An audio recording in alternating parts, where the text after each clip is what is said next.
We're about to record. Thank you for being here. We're expecting John Obidi at 8 o'clock this evening, West African time. But I appreciate your joining me. We're going to be here every day for the next 5 days.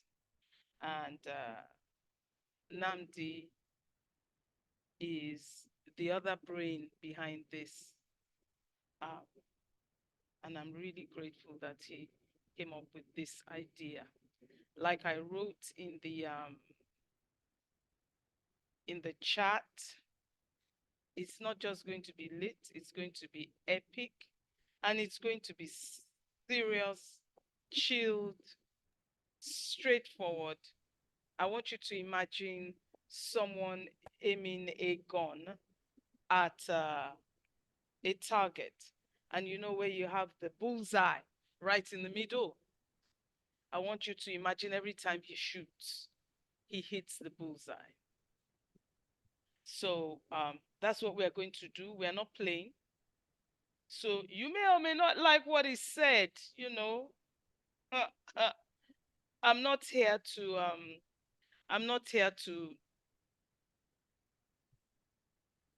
I have made you co-host. Can you not see it? Yes. So and let me apologize already before we start, just in case you get upset about something I say, or you don't believe it, you don't agree. You are allowed to do that point blank. You don't have to apologize for it. You don't have to say, oh, sorry, just be you. So I'm just going to share with you. I'm going to start with a sentence I find profound, and that is, you cannot, especially those of you who read the Bible, read the Quran, or read whatever you read. This is not about whether we've messed up this Jesus thing anyway. So please take off your church hat, take off your religious hat, and just hear. And just toss all these things that, your lack of thought. Just choose to think this time. Choose to be critical in your thinking. That is, engage in critical thinking, not just now, not just today, not just, the moment you are here. Do it every single time. Your life will be better. Some things that have been in the shade will come out into the open. So, two profound sentences, really. The first is, you need to stop living like a human being when you are a spirit being. You see, the theme is thinking spiritually is impact. We don't think spiritually, we think materially, physically. This is how it is. And therefore, and that's it, I can see this spray for insect spray. Well, I have it in my hand, that means I have it. You are bigger than that. You are built better than that. You are more powerful than just looking at something and then believing, since I have it and I can see it with these two physical eyes, then that means that's it. No, it is more than that. It is greater than that. You see, I'm on a mission, many missions, a major mission, but one of them, a mission in a mission, is to stop the suffering. People are stuck in the place they have put themselves, not because anything has the power to stop you. People are sick because they have abused their bodies with their thoughts. Let me repeat it. People are sick because they have abused their bodies with their thoughts. We seem to think that our bodies are separate. This flesh is separate from who you are intrinsically. You seem to forget that you have been made in a particular way. And that way is in the image of God. I don't care what you call God. You can call him a stone. It doesn't change who he is. You are made in that image and in that likeness. So when people give birth, they see a child, they say, oh, you look like your daddy. The image of daddy. And somebody says, that's how your daddy waves his hand. The likeness of daddy.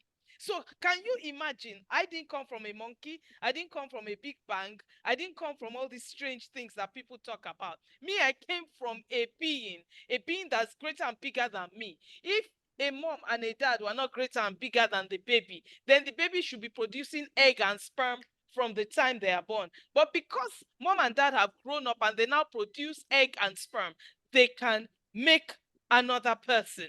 So the person that made me is bigger than me. And he gave me his nature, his likeness, and his image. Then he covered that nature and likeness and his image with his flesh. And then I now come to be living by this flesh. If this is all we are, then we are of all men most miserable. We don't think at all. The people that think the least, in my opinion, are the people that go to church. They just go in that, pastor says this is the year of greatness, and we just talk, yeah, it's the year of greatness. What does that mean to you? Are you aware that your this is about thinking. Are you aware that your actual surrounding is a function of you, of what you have made, of what you have thought? It's not somebody that did it to you. It's not the government. It's not the country where you live. I live in Nigeria. This is my nation. This is my country. It's an amazing place to be. Yeah. And then some people abuse it. They are not around me. I remove them. Hey, this country. Hey, if you want to eat something bitter, get bitter leaf, chew it, and then put sweet in the same mouth. You can go ahead. But when you're around me, you don't talk about Nigeria like that. I'm here rebuilding. And everyone seems to forget, or some seem to forget, that Nigeria is not the soil on which we walk, or the chairs and the buildings and the trees. Nigeria is me and you. If everybody leaves, there is no Nigeria. They just say the map, or like they say the desert, because nobody is there. You and I are Nigeria. Now, our leadership is not a function of how you and I live. It's not. That makes us zombies or victims. If Tinubu says this, then that's the way it is. If the economy is difficult across the globe, must it be difficult for you? Because then you are controlled. Now you are a victim. You have ceased thinking. In fact, you are not thinking. Things are hard. You know, I have a degree and I haven't got a job for a year. That is your fault. Like I said before I started, I apologize. So take my apology already before you get offended. If you get offended, hey, not guilty. So we're having a conversation. So feel free to type in the chat. And I'm not being religion. I don't do religion, please. So, like I said, take off your church hat, your mosque hat, any hat you have, and put on your thinking cap. It's important. It will save your life. It will turn you around. So the first profound thing I said was, you are living a spiritual life physically, materially. Don't you want to be free? Don't you want to know that you can get what you want, when you want, if you want, how you want? As long as it will serve you and serve humanity. Because there are people that want what they want, when they want, where they want. They don't care about how anybody feels, what it does to people. Look, you don't have to seek gravity. You don't even have to be aware of gravity. You can be completely ignorant of gravity. It's a law, it will work. It's a force, it will work. So whether you agree with what I'm saying or not, there are laws, they will work. The second profound statement I want to make is, you are a light. You know, when I started finding out that the Bible is actually a scientific book, hey, a mental book, I said, hey, wait. I was like, how? And the more I have studied, the more I'm saying, like, hello, how? When I found out that I am light, do you know what light is? It is energy. Do you know what energy does? It moves things. It makes things happen. You are a bundle of energy. You're not, I am the light of the world. Then, can you hide under a bushel? That's the limit to which I am the light of the world. What does that mean? Okay, let's talk about just light. I have some light on here. Let's just talk about light. Just plain light, switch on the light. What does it do? It helps you to see where you are going. You don't bump into things because you can see. It gives you clarity. Sometimes you say, please throw some light on this. Throw some light on this matter. You're saying, explain, make it clear to me, because you want to understand better. You want to see how things work. You want to go on the same road as that person that's talking to you. I see a changed Nigeria, I'm telling you. When people start to think, they don't just take what's in front of them. When they start to think spiritually, they don't just repeat things like dumb heads. And we are not dumb. We are one of the smartest humans on the face of this earth. I'm not boasting. It is the truth. It is clear. We are one of the most brilliant humans. Nigerians, we are one of the most brilliant humans on the face of the earth. But we rarely engage in critical thinking or any thinking. We just take things, drink it. They said we should drink it. They said we should use this. They said this how it works. And you are just there. You are not a victim. You're not a zombie. Oh, okay. If I work in tech, uh, and I'm a social media manager, this is how they do it. So if you don't do it like this, it will not work. Who told you that? Some human being practice it over a period of time, realize that it works, and then you have this idea that's just outlandish, and you go, don't do it. So if you do it, that's not what they do. So if you're a social media manager, you have to do it like this. If you don't do it like this, it won't work. Absolute arrant nonsense. So where did that idea come from? Did the idea just drop? Or the idea just, I can't explain. I don't understand. Like, tell the truth. You are afraid to carry it out. Been there, done that. You're afraid to talk about it. You're afraid to be that thing. You're afraid to be the only one doing it, the only one talking about it. Because, oh, people will not agree. People will talk about you. Your pastor will not like it. Your mommy and daddy will say, where are you coming from? Your friend will say, are you the only one on the face of the earth? And that's you thinking, oh, you haven't done it. You are just thinking yourself into a hole. And so you grab some of the narrative. Oh, it's because I have imposter syndrome. No, it is procrastination. You begin to abuse yourself. Then one day when you fall ill, you say, you see, do you not know that two cannot work together except they be agreed? That book, the wisdom. But that's not what it means. It means your cells, the cells in your body must agree. Your body cells must agree. Do you know why people get cancer? Because their cells don't agree. Their cells don't agree. Now, how do your cells? I'm talking about the smallest unit of life is a cell. Every part of you is made up of cells. For those of you who are scientists, I'm one of them. Every part of you is made up of cells. I didn't introduce myself. I'll introduce later. Every part of you is made up of cells. If you look under the microscope, look at your nail, look at the skin on the palm of your hand, but they are just different. So when you are taught, every time you think, you create an emotion. Your thoughts create emotion, and your emotions continue to propagate more thoughts. So if somebody slaps you, you have an emotion of either anger, or you just look at the person like, all right, I'm just going to get out of here. Just leaving. You don't respect me, I'm gone. Or you slapped me. You will, if you are wearing Bubani roll, you will tie it tight. Remove the gele tight. Move back, remove your shoe and say, come, come, come, come. You think you're going to slap me and get away with it? And you will, no. This cannot happen. So you have a choice. It's either you get into a fight or you walk away. That thought has sent a message to your body. Your brain changes in 3 different ways when you have a thought: chemically, structurally, and functionally. Your brain is the tool for thought. It's a tool. It's a tool. You don't think in your brain, you think in your heart. And if you do not know what to think, it's because you don't have the right knowledge. When you don't have the right knowledge, you cannot think right. And without, you cannot think on it, because you think on what you know. And that thinking is what brings you to the place of understanding. Hey, stop listening to people and just running to do it. Sit down, calm down. Be still. It's in the place of stillness that everything you are looking for. Look, all this hustle, I don't use the word, I don't hustle. In fact, I don't toil. I tell my brother I hate work. Do you enjoy work? Me, I don't like it. I want to sit back and things happen for me. I want to do minimal work. I want to do easy work and things happen for me.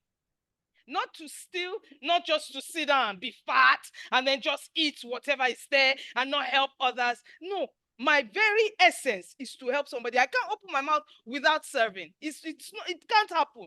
I open my mouth to serve, to help, to do something for somebody.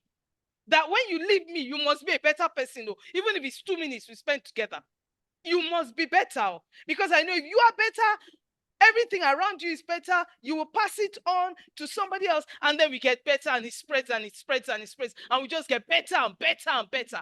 That's how it should be. Not me keeping it. I know I'm shy. I cannot. That thinking is thinking. I'm shy. I cannot do this. Pardon? Sorry. What did you say? So on Saturday, I was invited to lunch. So I went. Some of my girlfriends. So we did lunch. I wanted to take my shawl, but I didn't. I thought, yeah, it can't be that bad. It was in a hotel, so I thought one of the restaurants. So I said, it can't be that bad. So I went. But I started feeling cold. So the host gave me her shawl. And I was still feeling cold. I was the only one who asked for a hot drink. Hot drink was brought. I needed like 5 cups of it to keep going, as in really hot.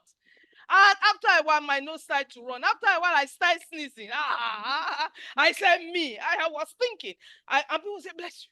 Bless you. And I was wrapping my body and I was cold up to my toes. So when it rains, I live in Nigeria. I'm in Nigeria. When it rains, I get cold, a bit nippy. I just need to stay a bit warm. But I was wondering, what's this? It was Saturday. What's today? Tuesday. I was thinking to myself, I said, no, my thoughts have not abused my body. Where have my thoughts abused my body? That my body is saying there's something wrong. There's something out of sync. What is it? So I started to think on a healthy body. I imagine myself. I imagine my nose drying up. I felt unwell. I said, no, I don't like this. And I got home. I ate a little because we were there for like 5 hours. We had eaten lunch since, and I got home, ate, and then I carried myself to bed. I stayed down a while, then I went to sleep. I woke up in the morning. It was like nothing had happened the day before. And this is like the third or fourth time this happening to me. I said, usually when they look at me as a cold, I beg. 1 week, 2 weeks, minimum 2 weeks. Touch you everywhere. It doesn't matter where I am in the world. My body will be creaky. My bones will be creaky. I will be feeling pain in my body. Help! I said, no. It's not acceptable. So I started imagining a whole pain-free. Your imagination. So there are 5 synonyms I use for things I tend to teach. Is to see, to have to vision, to see. A vision is sight. Have sight, to imagine, meditate. So when you think you are doing those things, when you think you are seeing pictures, but how many times do you see pictures you really want to see? Is that what? And then you open your mouth to say what you really want. We just want the shakabula. I am great. I am good. God is good. He's coming. I am, hey, affirmation. It's just noise. But it does not reach your heart. It's not even coming from there. And then you are frustrated. That why is it my life like this? I mean, come on, guys, think about it. It pains me.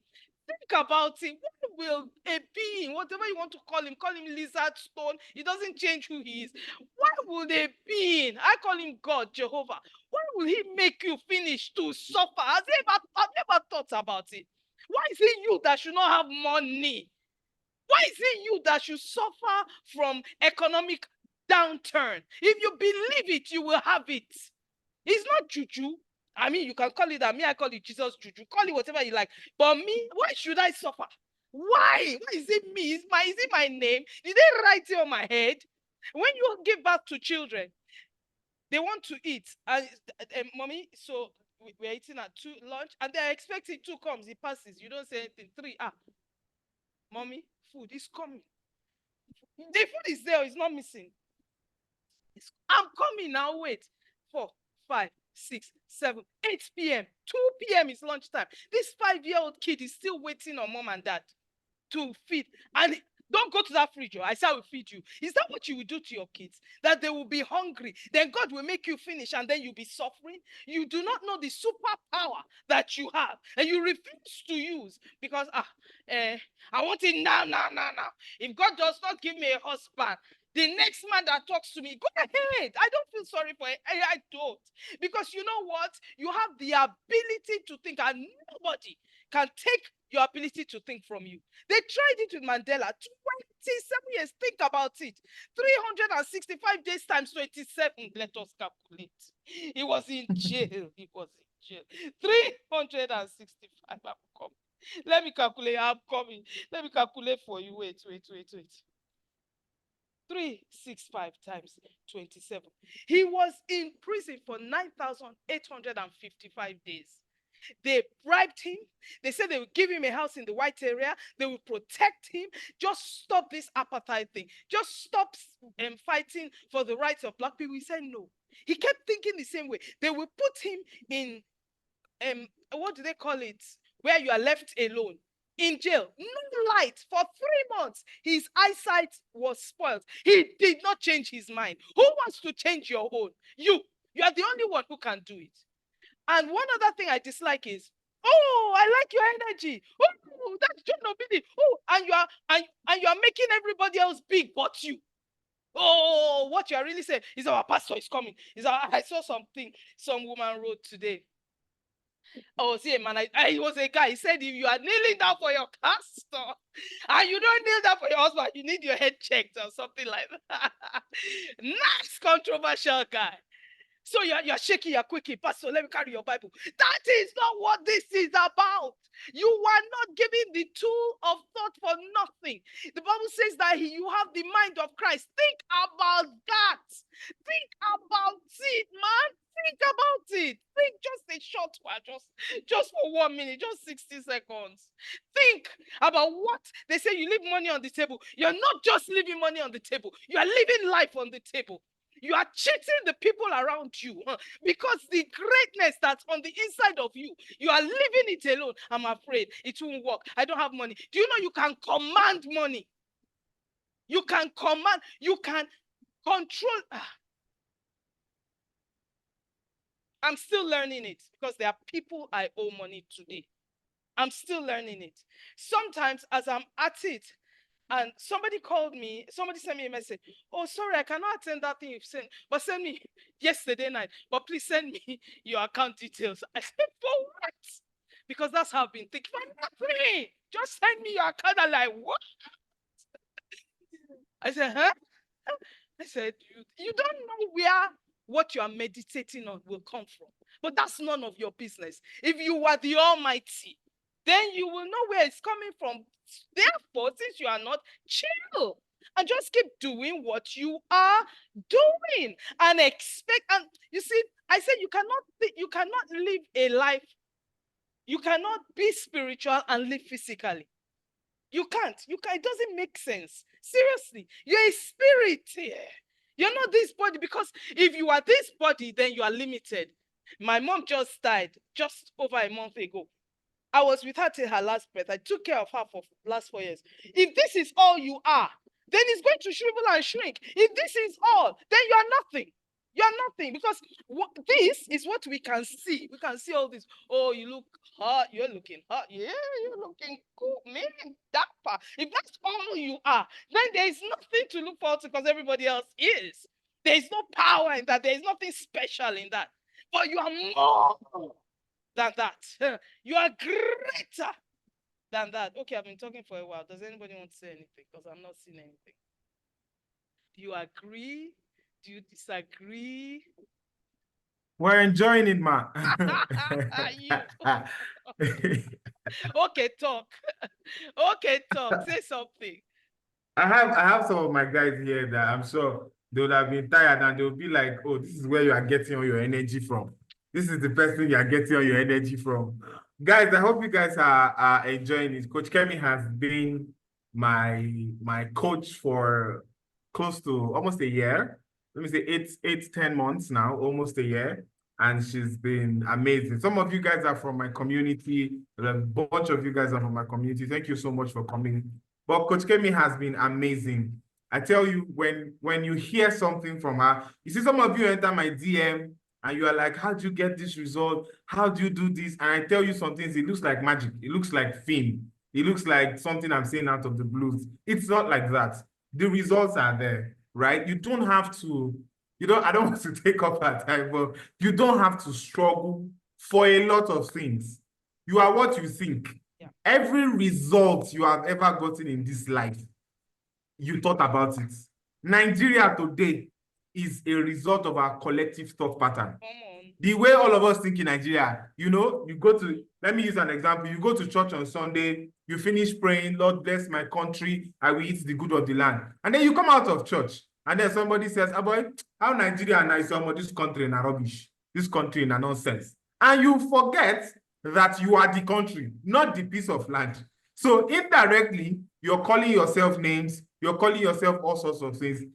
We have to get to that level where our minds create our existence, right? You have to get to that level where you can, if you are seeing something in your life that you don't like, whether it's in relationship, whether it's in finances, whether it's in business, whether it's anywhere, your mind, check, what did I think? What did I think wrong? What did I think that brought this thing here? What was the thoughts that attracted this thing? I used to tell people that the problem is if you're in a relationship with somebody and you are fighting with that person, or the person, you don't like the person, or the person is treating you somehow, the first question is to ask is, what was I thinking that brought this kind of person that I don't agree with into my life? What was it about me that this person came and found me? You have a client who is stressing you, giving you unbelievable stress. You don't even know where to start from. What was the thinking that brought you there? What's the thought backing that thought? Are you the kind of person who's always thinking that all clients are terrible?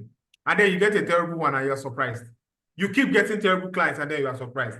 And then you see somebody, he has lots of clients, he's even getting referred. You ask him, how is he doing it? Your mind, your thoughts. So I want you guys to take notes. This is like the best thing you guys will get like this month is a whole lot. She's giving us a lot of training, a lot of I've been a benefit.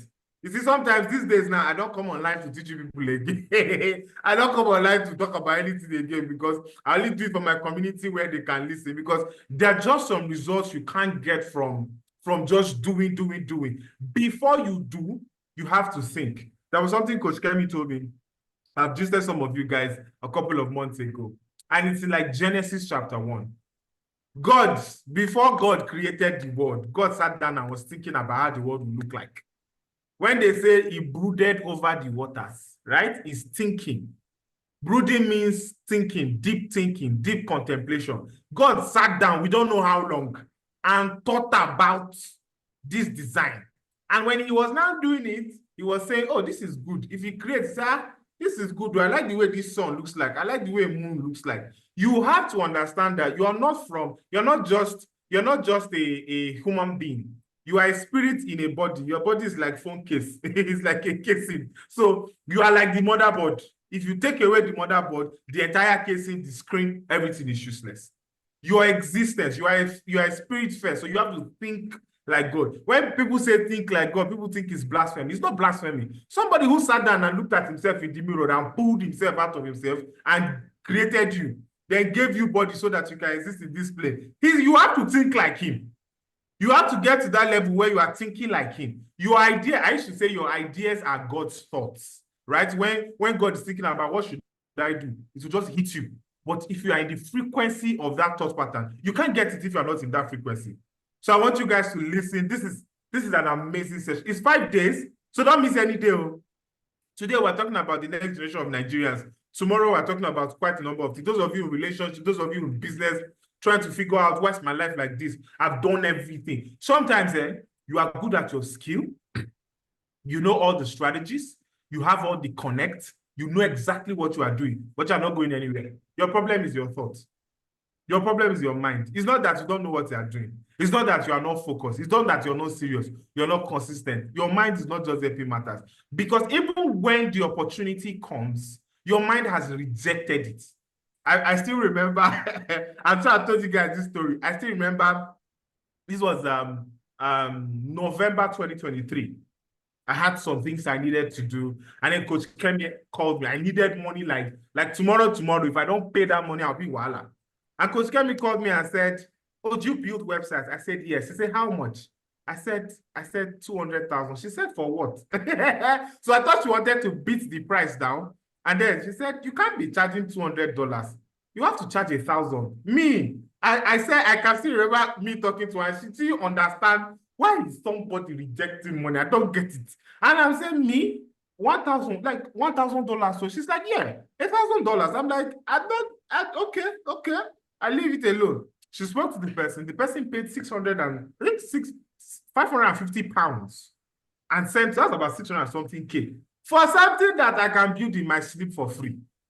And you see, that expanded my mind. That a lot of times I'm praying, God, I need clients. God, I need international clients. I need this, I need that, I need this. God will send it to me, but my mind will say, Kai, no.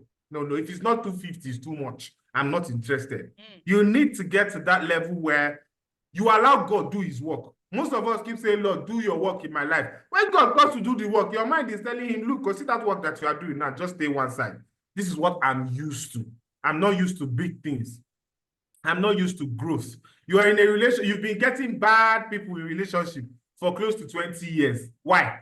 Why is it only you? Why is it only you that are getting bad people? There's something in your mind that's stopping you. You've been getting the worst set of people, worst set of clients. So you need to get to that level where your mind is open. I hope you guys are enjoying this. We're having John Obidi join in very soon. So stay back, take notes. Thank you very much, man. Thank you. You didn't want to take time. Thank you.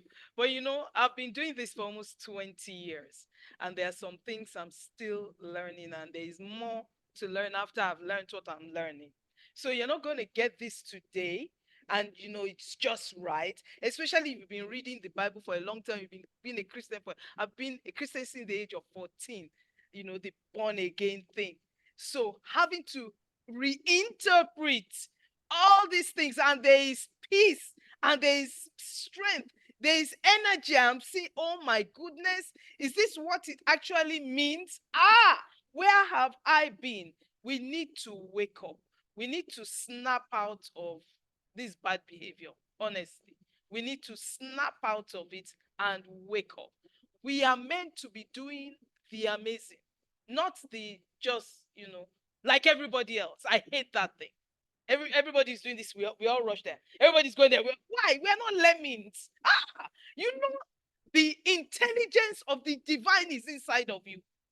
Call him what you like. People call him source. They call the source of this, and they don't call him God. They don't call him Jehovah. Stop getting hung up on names. You can call me dog. I know I'm not dog. So when you say dog, come. Dog. I'm one of the people that will not answer you. But if you say human, I'll turn around. You may not know my name. So we are hung up on what does not matter. It must be this way. It does not have to be no way. If you are going to be one of those in these days that will move the needle, that will move things that people have told you in the past can never be moved. You are black, you are female, you're in your 60s, you're in your 70s, you're in your 50s, you're in your 40s. You can't marry again. Oh, you've got 3 children already. Oh, you're already a grandmother. You can't marry again. You are not serious if you are listening to them. You see, it is, for as a man thinks in his heart, so is he. Not as a man prays, not as a man worships, not as a man praises, not as a man shouts, not as a man makes affirmations. It's as he thinks. As he thinks, then so is he. Not so he will be. Not so he will soon become. You are instantly what you think. So when you think, your brain changes structurally, functionally, and chemically. Chemically, in that the necessary hormones, so you see a dog or a snake or whatever, and I've got to run away. You will run because the chemical is secreted, the flight, fright, freeze. And the chemical adrenaline will be secreted. Your body works only according to how you think. And if you have consistently thought a particular way, one day it's going to deliver in your body. It's going to deliver in your life. I don't want to marry a man like my dad. I don't want to marry a man like my dad. It's called the law of non-resistance. You are resisting marrying a man like your dad, because your dad used to beat your mom, your dad was a drunk, whatever it was that your dad was. But instead of not resisting, he says, resist not evil.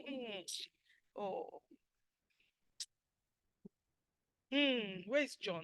Resist not evil. Don't be fighting it. Leave it where it is. What are you asking for? Because the more you say, I don't want this, I don't want this, and you are pushing it, you are paying it attention. So what you're saying is, I want it. But when you say, I want this, that's what you are thinking. This is what I want. You are attracting it, you are pulling it, and it will come to you. It's a law. It's a principle. Laws, principles, precepts, whatever you want to call them, statutes, command, they're in the earth, they're in the atmosphere. The law of gravity, can you hold it? Can you touch it? Laws are invisible. You can't see them. Like they are like spirits, invisible. So when I say think spiritually, you can't think physically. You are living a limited, victim-filled life. And so if there's something in your life you always wanted it to cease and it hasn't, it's your fault. Suck it up. Don't complain about it. Go away and think about it before you say, no, it was my village people. Even your village people, as they are doing whatever they are doing, it's still your fault. Because ain't no village people can touch me. Ain't no village, what's your name? But I'm not even thinking about them. Now you notice, I've not once said the devil here. Have I said, yeah, I rebuke the devil. Oh, it's over. No, it will never happen and all that nonsense. The more I've understood how to think, the better I've become. I don't remember a time where, somebody in charge is afraid of bad happening to them. They're not thinking about it. Now, are you hearing what I'm saying? They're not thinking about it. It doesn't matter, because they know who they are and where they are. They're not thinking about it. So if you're going to be one of those, okay, John is here. If you're going to be one of those who is going to be the next generation, I'm going to make you co-host, John. And that doesn't mean you need to let anybody. It just means that you can put on your camera now and let's do this. And then I will spotlight you once you're on. You can hear me, can't you? John, can you hear me? All right. Oh, yeah, you can hear me, yeah?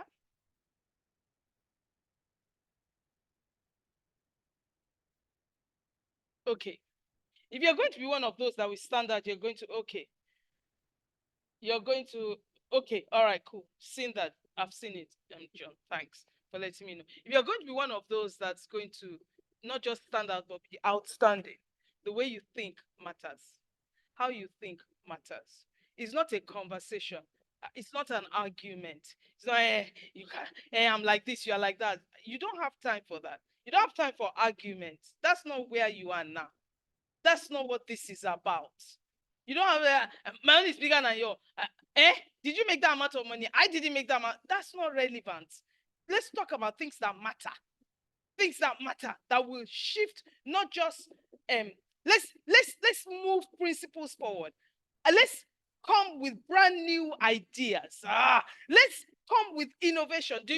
Has anyone ever told you that competition is a waste of your time? Has anyone ever told you that competition will ensure you take your eyes off what you are doing, that you are working hard to make greater, and put your eyes on what's not your business? What's my competition doing? They do it. Okay, let me make it better. Is your increase based on what somebody is doing? Is that your, how do you say? Is that your, is that how it works for you? I don't even know how else to say. When you're ready, John, please let me know. Is that the way others do whatever they do because you're in the same industry? That means that that's your own runway. That's where you take off from. Somebody did like this, so I must do it. No, sit down quiet. Sit down quiet. and think about, number one, who you are, what you have access to, what you are capable of doing that you have not touched, how you have fed yourself fear and excuses and reasons why not, and how you have been forming big man or big woman and you know you are not. I don't even know why you have to form it. If you are big, you are big. I don't know why you have to form it. Why? When largesse, might is waiting for you. People are waiting on you and you have kept that gift. Or you need to step out and all you're thinking of is, I don't have the money for it. I used to be the queen of that. Hey, look, I used to be the queen of it. I just told you last night, sorry, I can't come here, but send me your account details. I remember bursting to laughter. I was in bed. I said, God, is this how you do it? Like, I just think about it and it just happened. I was thinking about what I want, not what I do not want. I was not thinking about what I do not have. That's not what I think about. The Lord is my shepherd, I shall not want. When did I start wanting? He says, I shall not want. I can't be wanting. Why should I want? I'm not wanting. How it will get to me is not my business. But how I think about it now, that's my responsibility. That's my business. And that's what you need to remember. Your business. Your business. I'm looking for John. I can't see him on here. Namdi, can you see him? He said that Zoom was updating. No, John, are you ready?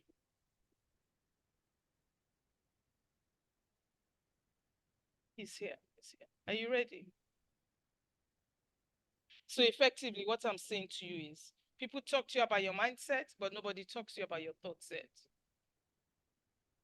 And you can't say it's your mommy and daddy and it's your village. You're a big girl, you're a big boy now. I have 4 grandchildren. The youngest will soon be 1. The oldest is 11. The one after him is 7, then 5. Even the 5-year-old, even the one that's not yet 1, she knows when she's being silly. I don't play. You are being silly.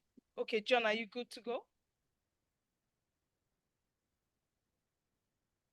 Shh. John is here. Okay, so you're good to go. Are you going to switch on your camera so I can spotlight you? In a bit, Okay. about to show up in my full glory. You have come again. Here we are. People, do you see the forest on his head? Do you see the Hey, forest? coach, how's it going? It is going good, my brother. How are you? As it should. I'm doing good. As it should, as it should. It's good to have you in our country. We're going to have to ask you to be giving us visa very soon. Who told you I was in your country? Nobody, oh, nobody, nobody, oh, nobody, nobody. Nobody is supposed to have that information. Nobody. We're going to be asked. We're going to ask you. We're going to be asking you to buy visa. From now on, you need visa, and yours will be the amount of money you're going to be paid will be out of this world. I promise you. I just snuck in 3 days ago, and I didn't announce it. You know, so I was wondering. I was wondering how you got the intel. Well, you know, I have my ways. I have my ways. You know, I cannot share that. I cannot share that. So thank you so much for joining me. I'm going to be 60 years old on Sunday. And I'm still amazed at that.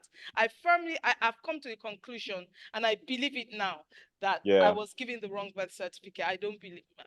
There's nobody that can tell me. I would agree with you. I know. I would agree. You're a guy. You're supposed to say that. I would agree. I don't believe men. I don't believe men at all. They have this sweet mouth. I don't care what you believe. Just flow with the conversation. So if I say that I agree with you, just take it like that. Just take it. I don't believe you. I believe me. I believe me. So the next generation, my brother, I've been talking to them. As you know, what I do is teach the fine art of how to think.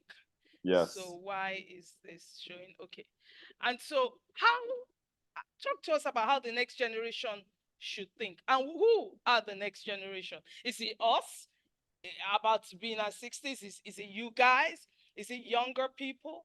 Who is that next generation of Nigerians that's going to turn? And I'm specific about the kind of next generation I'm talking about. Not the kind that are going to do what's being done or only do what they are told.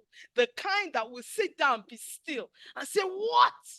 do I need to do to shift nations, not just to shift my industry?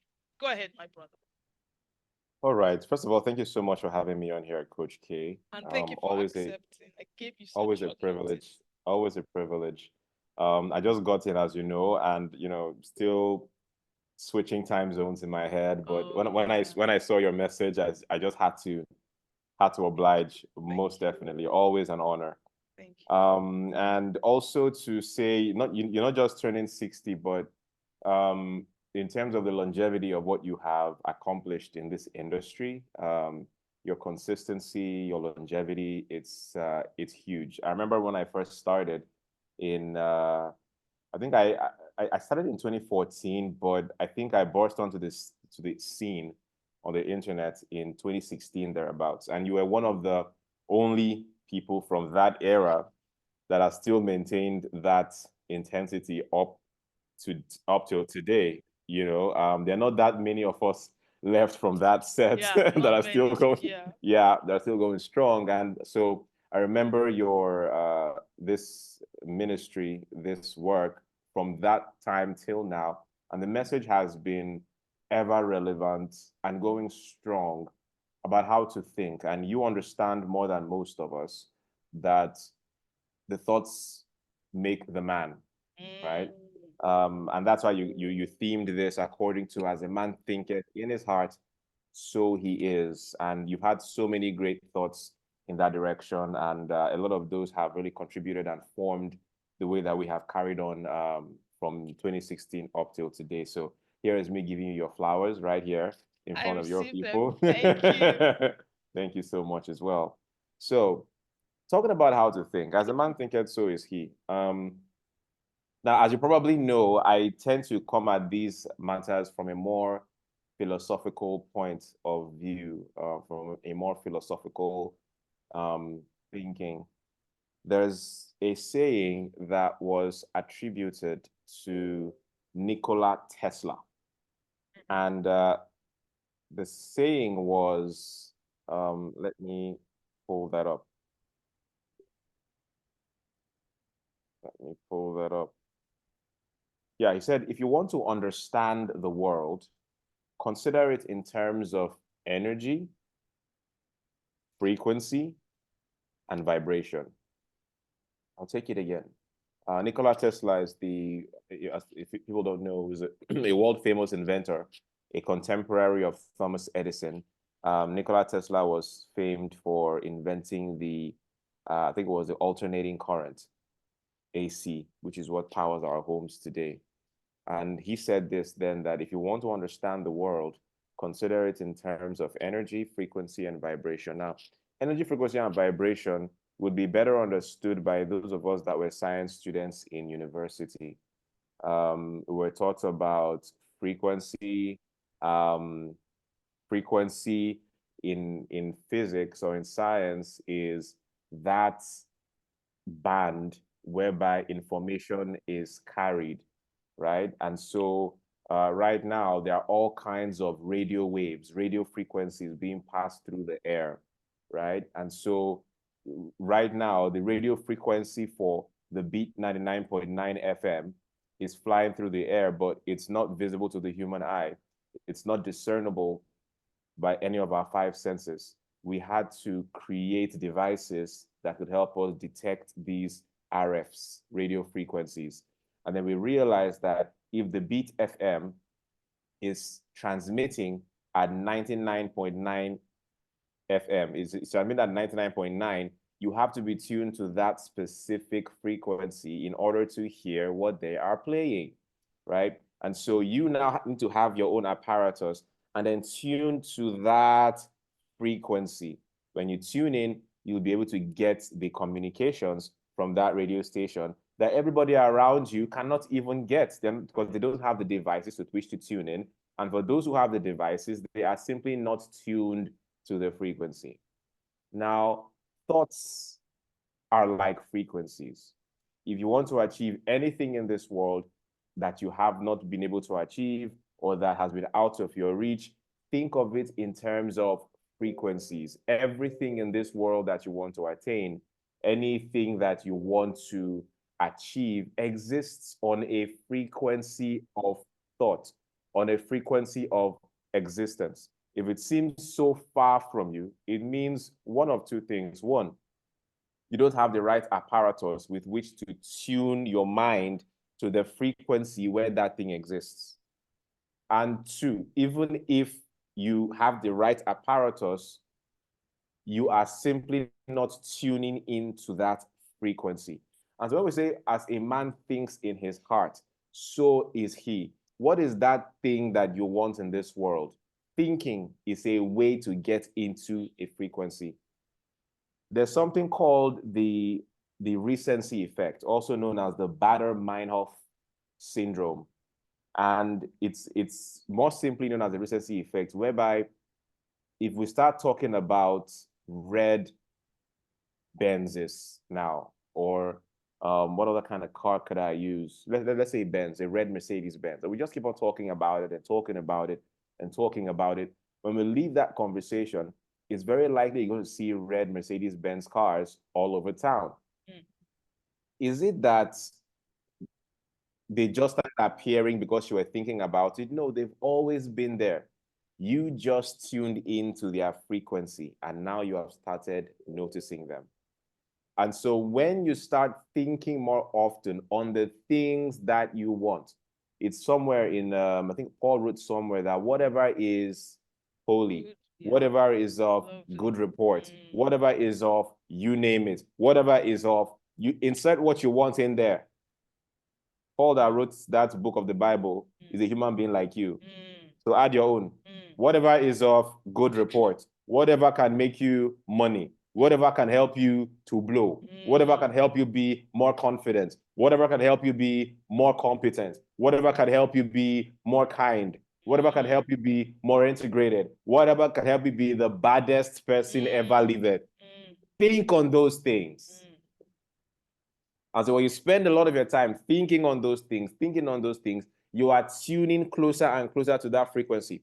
I don't know how many of you are old enough to have those. I mean, Coach Kemi, definitely, you will know what I'm about to talk about, but I don't know how many of these kids are old enough to know that there was once a time when we used these radios that had knobs, where you had to manually tune and dial. So when I was a kid, those small radios were so fascinating because let's say you want to tune to Rhythm 93.7, I noticed that even if you tune to Rhythm 93.5, you'll still be hearing what they are saying, very faint. Then you tune to 0.6, you hear it a bit louder, then 7 is the perfect frequency, right? So that's the way this thing is as well, that sometimes you'll be getting close. You're not quite there, but you're hearing a signal. It's a bit fuzzy. You're getting close. Keep your mind on those things. Another way to get on the frequency of the things that you want is to change your environment.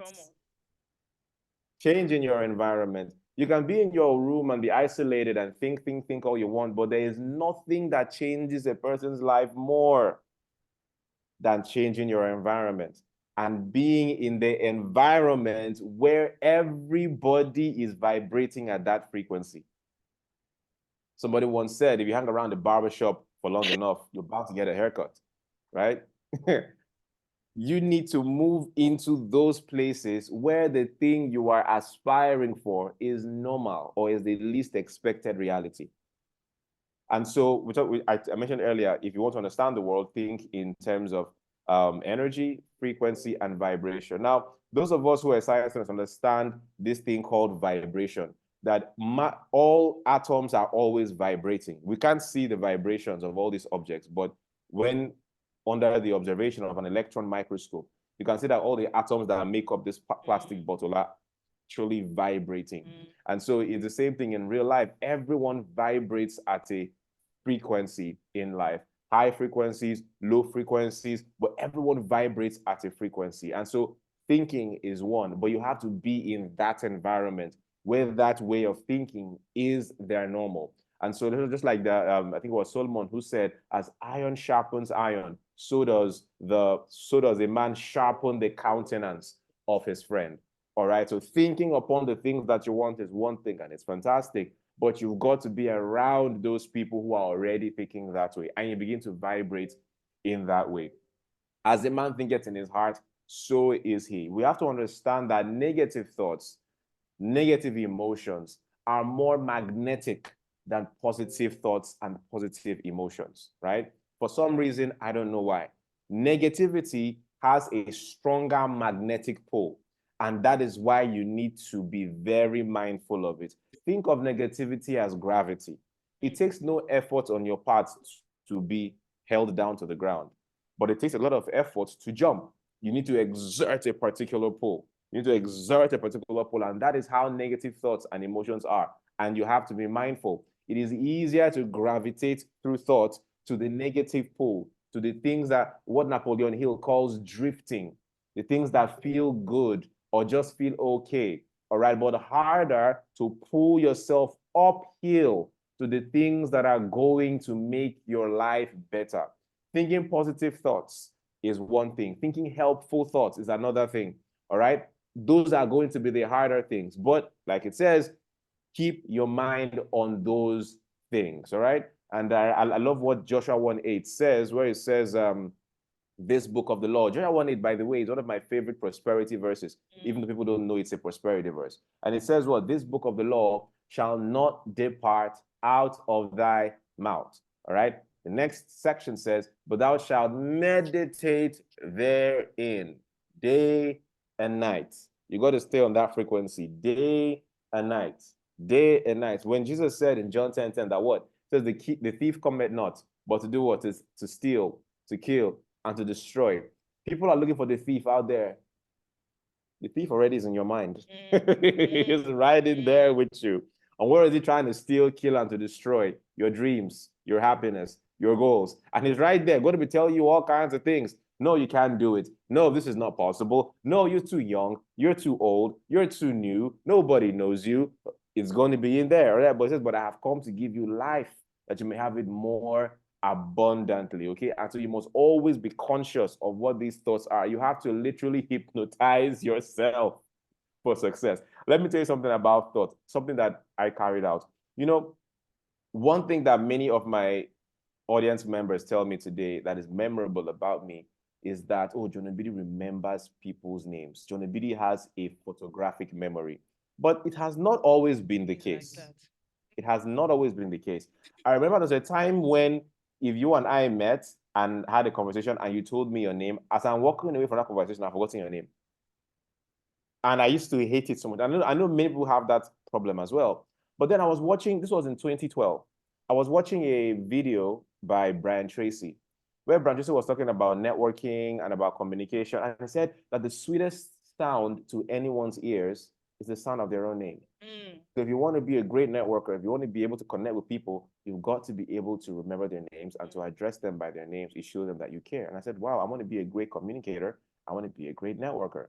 So I want to learn how to remember people's names because I am very bad at names. So that's what I was saying then. I'm terrible at recalling people's names. Then Brian just kept on talking. He said, step one of the first steps to remember people's names is to stop saying to yourself that you are bad at remembering people's names. I said, wow. Well, this guy in my head. Because that's what I used to say, like, oh, I'm terrible at names. I don't remember his name. He said, stop saying you're bad at remembering people's names. And it's okay, so I stopped saying it. I now flipped it. So what I used to do back then is when I would go to church, because church was the only social circle I had back then. When I would go to church, I would tell my friends that I say, see, do you know the most interesting thing about me? It's like, what? I don't forget names. I kid you not. Magic. I kid you not. I was saying, do you know what's really interesting about me? I don't forget names. I do. It wasn't objectively true at the time, but I was forcing that reality on my subconscious. So when people would tell me their names, I had to live up to that reputation I had been talking about. So my mind would work double time to remember that person's name, and I would find ways to remember it. I'll make a mistake. And when you tell me my name is Jeremiah, I'll say, okay, hello, Jeremiah. Nice to meet you, Jeremiah. Oh, great job, Jeremiah. And I remember, and then before I knew it, it stuck. Yeah. And it became easier and easier. And then I remember I was at a friend's house one day, and he was just casually talking about his brother who was so good at remembering phone numbers that if you told his brother your phone number, he didn't have to write it down. He would just say, tell me the number. And he would say, okay, that he now knows it. And I was like, what the heck? And I wanted that superpower as well. So I did the same thing. I said, you know one thing about me? Don't forget numbers. I don't forget people's phone numbers. You know what? You tell me a phone number right now. I don't even have to write it down. Yeah. It sticks. You know, lo and behold, it became my reality.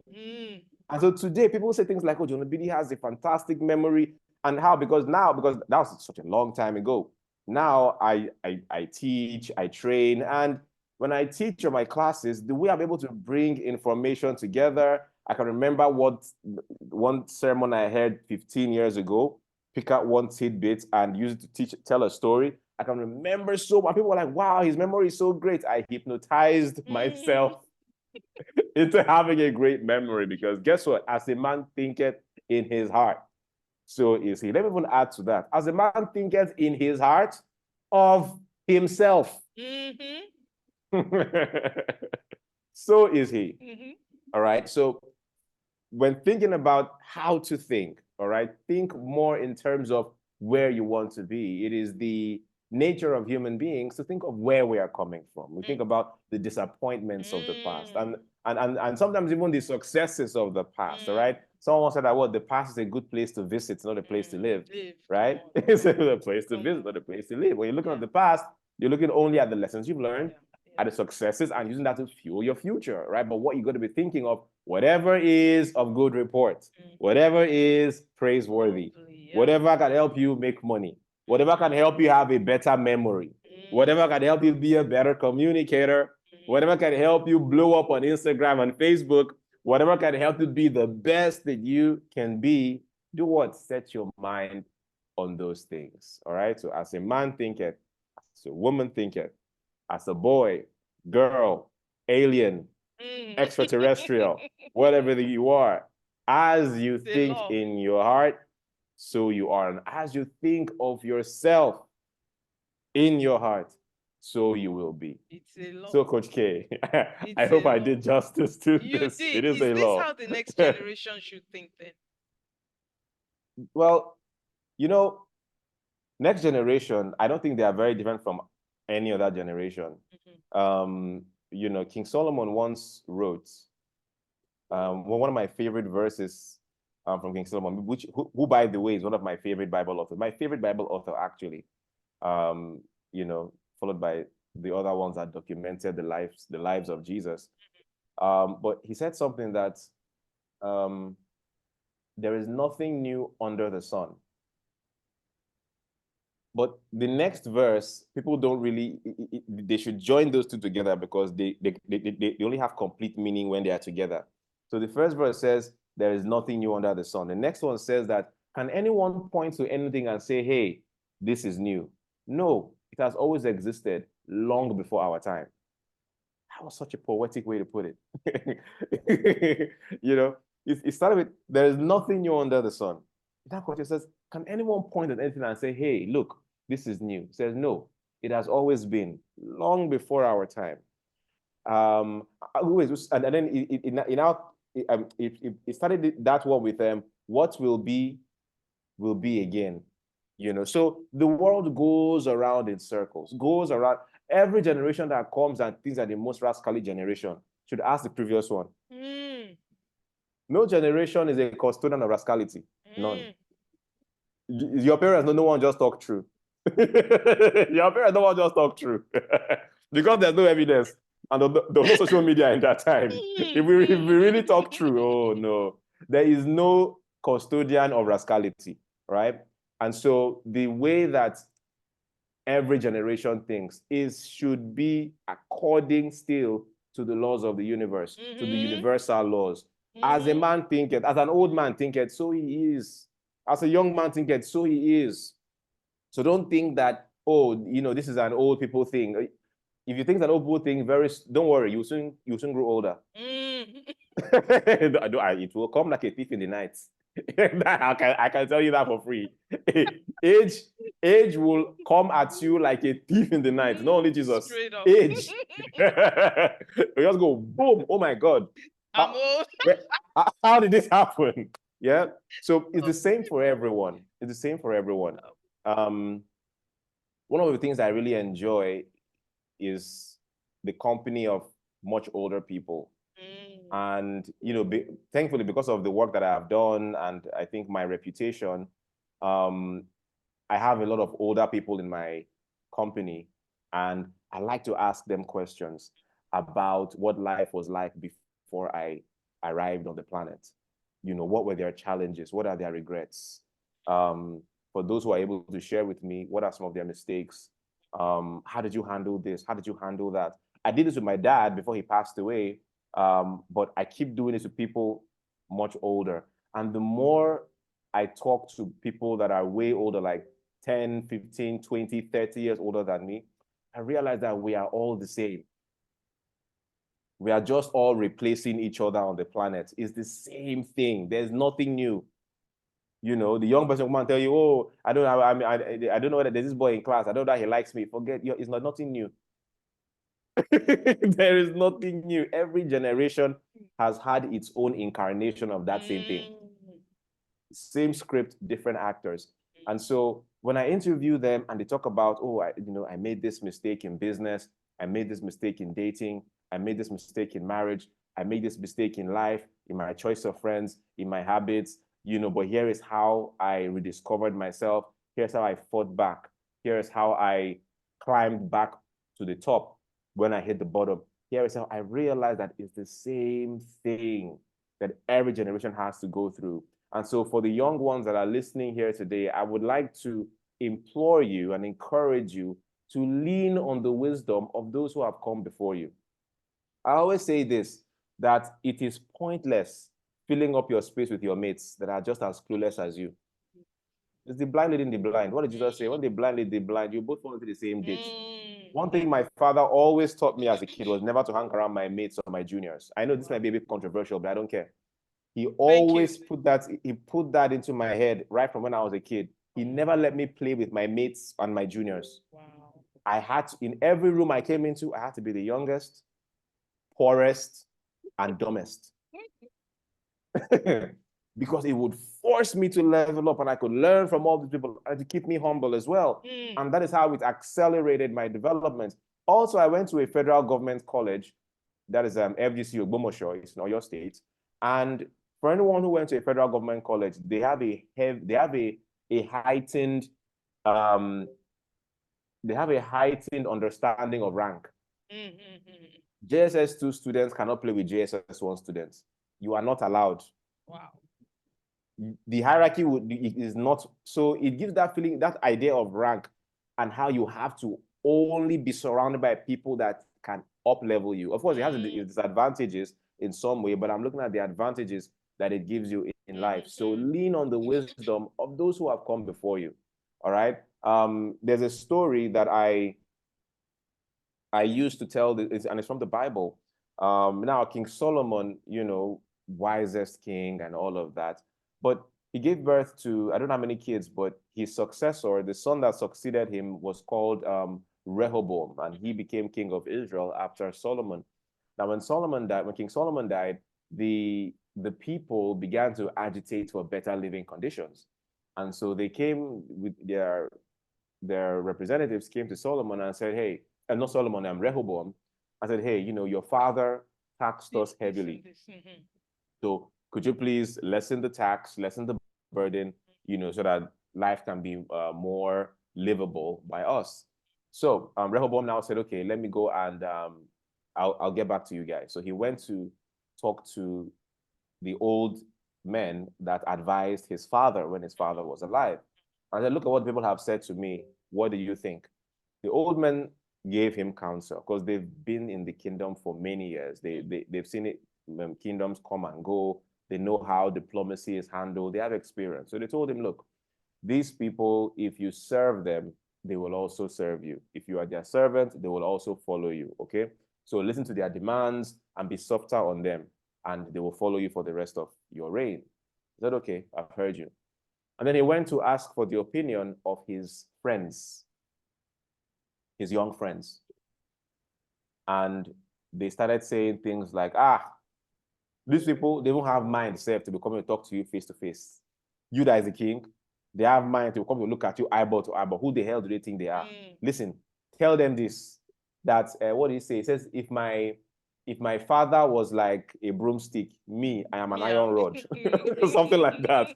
He says, I will whip you. And the people were so offended that when there was a revolution and the other guy, Jeroboam, came to claim the throne, everybody supported the other guy. And Rehoboam lost the throne. He lost the throne. He was now relegated to a small tribe of Judah. And even that tribe of Judah said he couldn't keep it. It was later taken into, later came and took them into slavery, who I think the Egyptians or so, I can't remember who. And it was a terrible end. And so you have to understand that, see, this is a gathering of mostly young people, yeah? I think it's just a mixture. Okay, because I saw young somewhere in the copy you sent to me. Okay. Because you have to understand something about seeking counsel. Understand the psychology of seeking counsel. There's a phenomenon that plagues young people. First of all, it is almost impossible to find a young, wise person. Impossible. It's not the same thing as intelligence. 1 + 1 is 2. No. It's not the same thing as brilliance or having a great memory. No. Wisdom is in a totally different frequency and dimension. Yes. You need time and experience for wisdom to marinate. However, when you go and talk to your friend and say, see what I'm going through, advise me, it places a pressure on them to perform, whether they are competent or not. When you tell your friend what you are going through, it is very rare you find somebody honest enough to tell you that, you know what, I don't think I am competent enough to advise you on this matter. Perhaps ask this other person. How many of you have ever come to a new town, especially in Nigeria? Those of you that newly come to Lagos and you miss your road and you're asking for directions. And someone now say, hey, where they go? They go beggar. Okay, follow me now. All right. If you go straight like this, just they go straight to, not just they go like this. Once you reach that police station there, you go right. You get me? You get me now? Can't they go right? They go, you go see one big pantry. Now the only pantry where you're big like this. You see a big pantry, you go just stop. Stretch your neck like this. You go see one kiosk. For that side. Now yellow kiosk, the right MTN, yellow kiosk. See that yellow kiosk like this now? You can't drive front small. No drive, just drive small like it. Match break. Once you look left, you will see one sign where it talks say beggar, beggar, beggar, beggar, beggar. Any bus where they go that direction, just they follow and they go small. Before you will see the place there. Big signboard, you say beggar. And then when you follow that dude that spoke so confidently, he doesn't know what the heck he's talking about. I don't know why people do this. No, guys, you guys that are watching, has anybody experienced this thing before? It's the most common. It's terrible. We grew up in a time before Google Maps. So we actually had to ask for directions. People are commenting that, yes, I have. Yeah. We grew up in a time before Google Maps. So we had to actually ask for directions when moving around. And it happens. And so people like that exist in the game of life. They don't have the humility and the self-awareness. Just tell you, I don't know. I really don't have the experience. I empathize with what you're going through. But to be honest with you, I'm not competent enough. You will hardly find such people. Instead, they start to make up something intelligent to say in the moment. So as you are talking, nobody wants to look stupid and clueless. So in the moment they're not thinking about it, they will now say something because it's English, it's words. People are so good at putting words together that mean nothing. And they just say something that sounds good or that sounds eloquent or that puts them in good standing with you, because in that moment, they're not trying to be helpful. They are trying to look brilliant. And so that's what happens when you seek counsel with your mates. oh, how should the young think? The young should not be asking the young how the young should think. Ask the older. Come on. So Preach. when you ask older people, they have the context of experience. So they have the context of experience. You ask another person, oh, how do I do this? How do I? They have seen these things come and go. They are the ones that will tell you that, look, there is nothing new under the sun. All right. There's nothing new under the sun. This has happened, this has happened, this has happened, and they can properly advise you. So if the young want to learn how to think, ask the older. I don't say the old, I say the older, right? Ask the older, because it's all the same. It's the same life we're living in, the same circumstances, different time, but similar circumstances. There's nothing you are going through that is new, that somebody else has not experienced over and over again. So how do you think? Ask other people how they have defeated their demons, how when they fell, they got back on top, how when they experienced their worst heartbreaks, they were able to heal and still live a life of meaning, right? So as a man thinketh in his heart, so is he. It is very unlikely that your mates, your age mates, know how to think. Very unlikely. They are suffering the same thing that you are suffering. Cluelessly, you know, flailing in the wind, groping around for direction. You are all groping for the same thing, looking for the same solution. All right. So go outside of yourself, find people that are much older and wiser, and it's going to enrich your life for the better, as it has enriched my life. Yeah. Thank you so very much. Okay, first question. How to deal with the pain of evolving, and how do you quickly embrace the identity of what you want despite chronic anxieties? Listen, wait.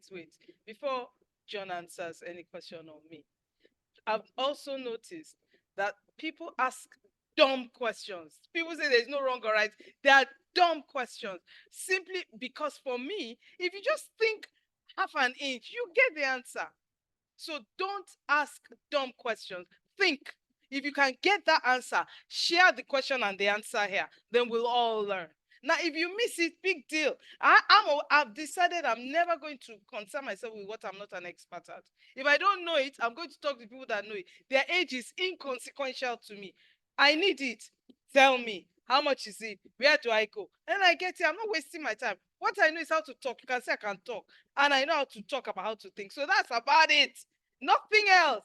Well, there are a few other things, but what I don't know, and I don't care. So this question, right? How how to deal with the pain of evolving? Like how do you want? What answer do you want? I'm sorry, but what answer? When you're in pain, do you try and stop it, Noni?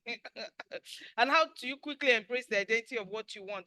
Despite how do you want to quickly embrace it, or do you want to just be looking at it? Hey, this crawling and especially we Nigerians, we like English, crawling and anxieties. I'm sure you write well, Joshua. I love the way that question is crafted. I would not have written it this way. This really nice and flowery.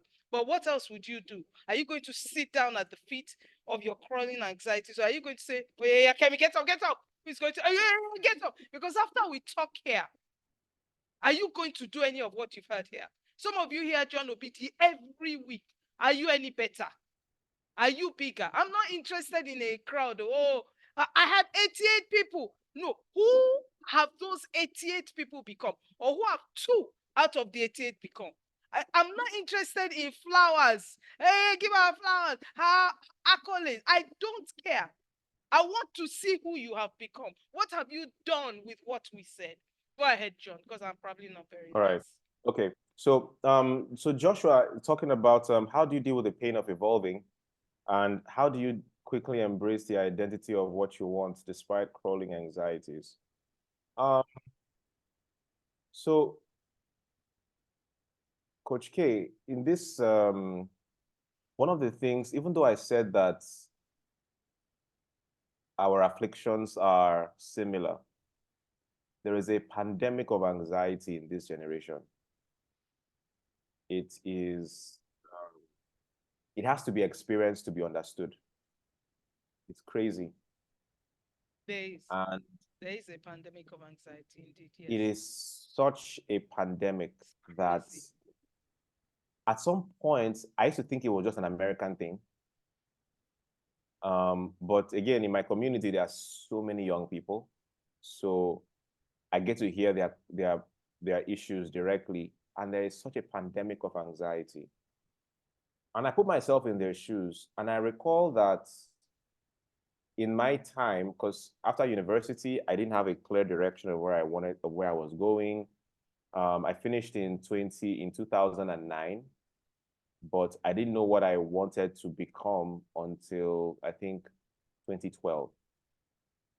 So between 2009 and 2012, I was a programmer, I was a web designer, I was a programming instructor, but I wasn't satisfied. I was based in Benin City, and for some reason, I grew up having big eye. I do Nigeria when Nigerians say big eye. Oh my God, I get big eye. I've always wanted the good life. I will everything I have ever watched on TV in all those movies, I wanted it badly. I say my parents cannot be poor, then me and I'll be poor. No. And their poverty is not just it's not just casual poverty. It's the kind of poverty where the little they had, they sacrificed.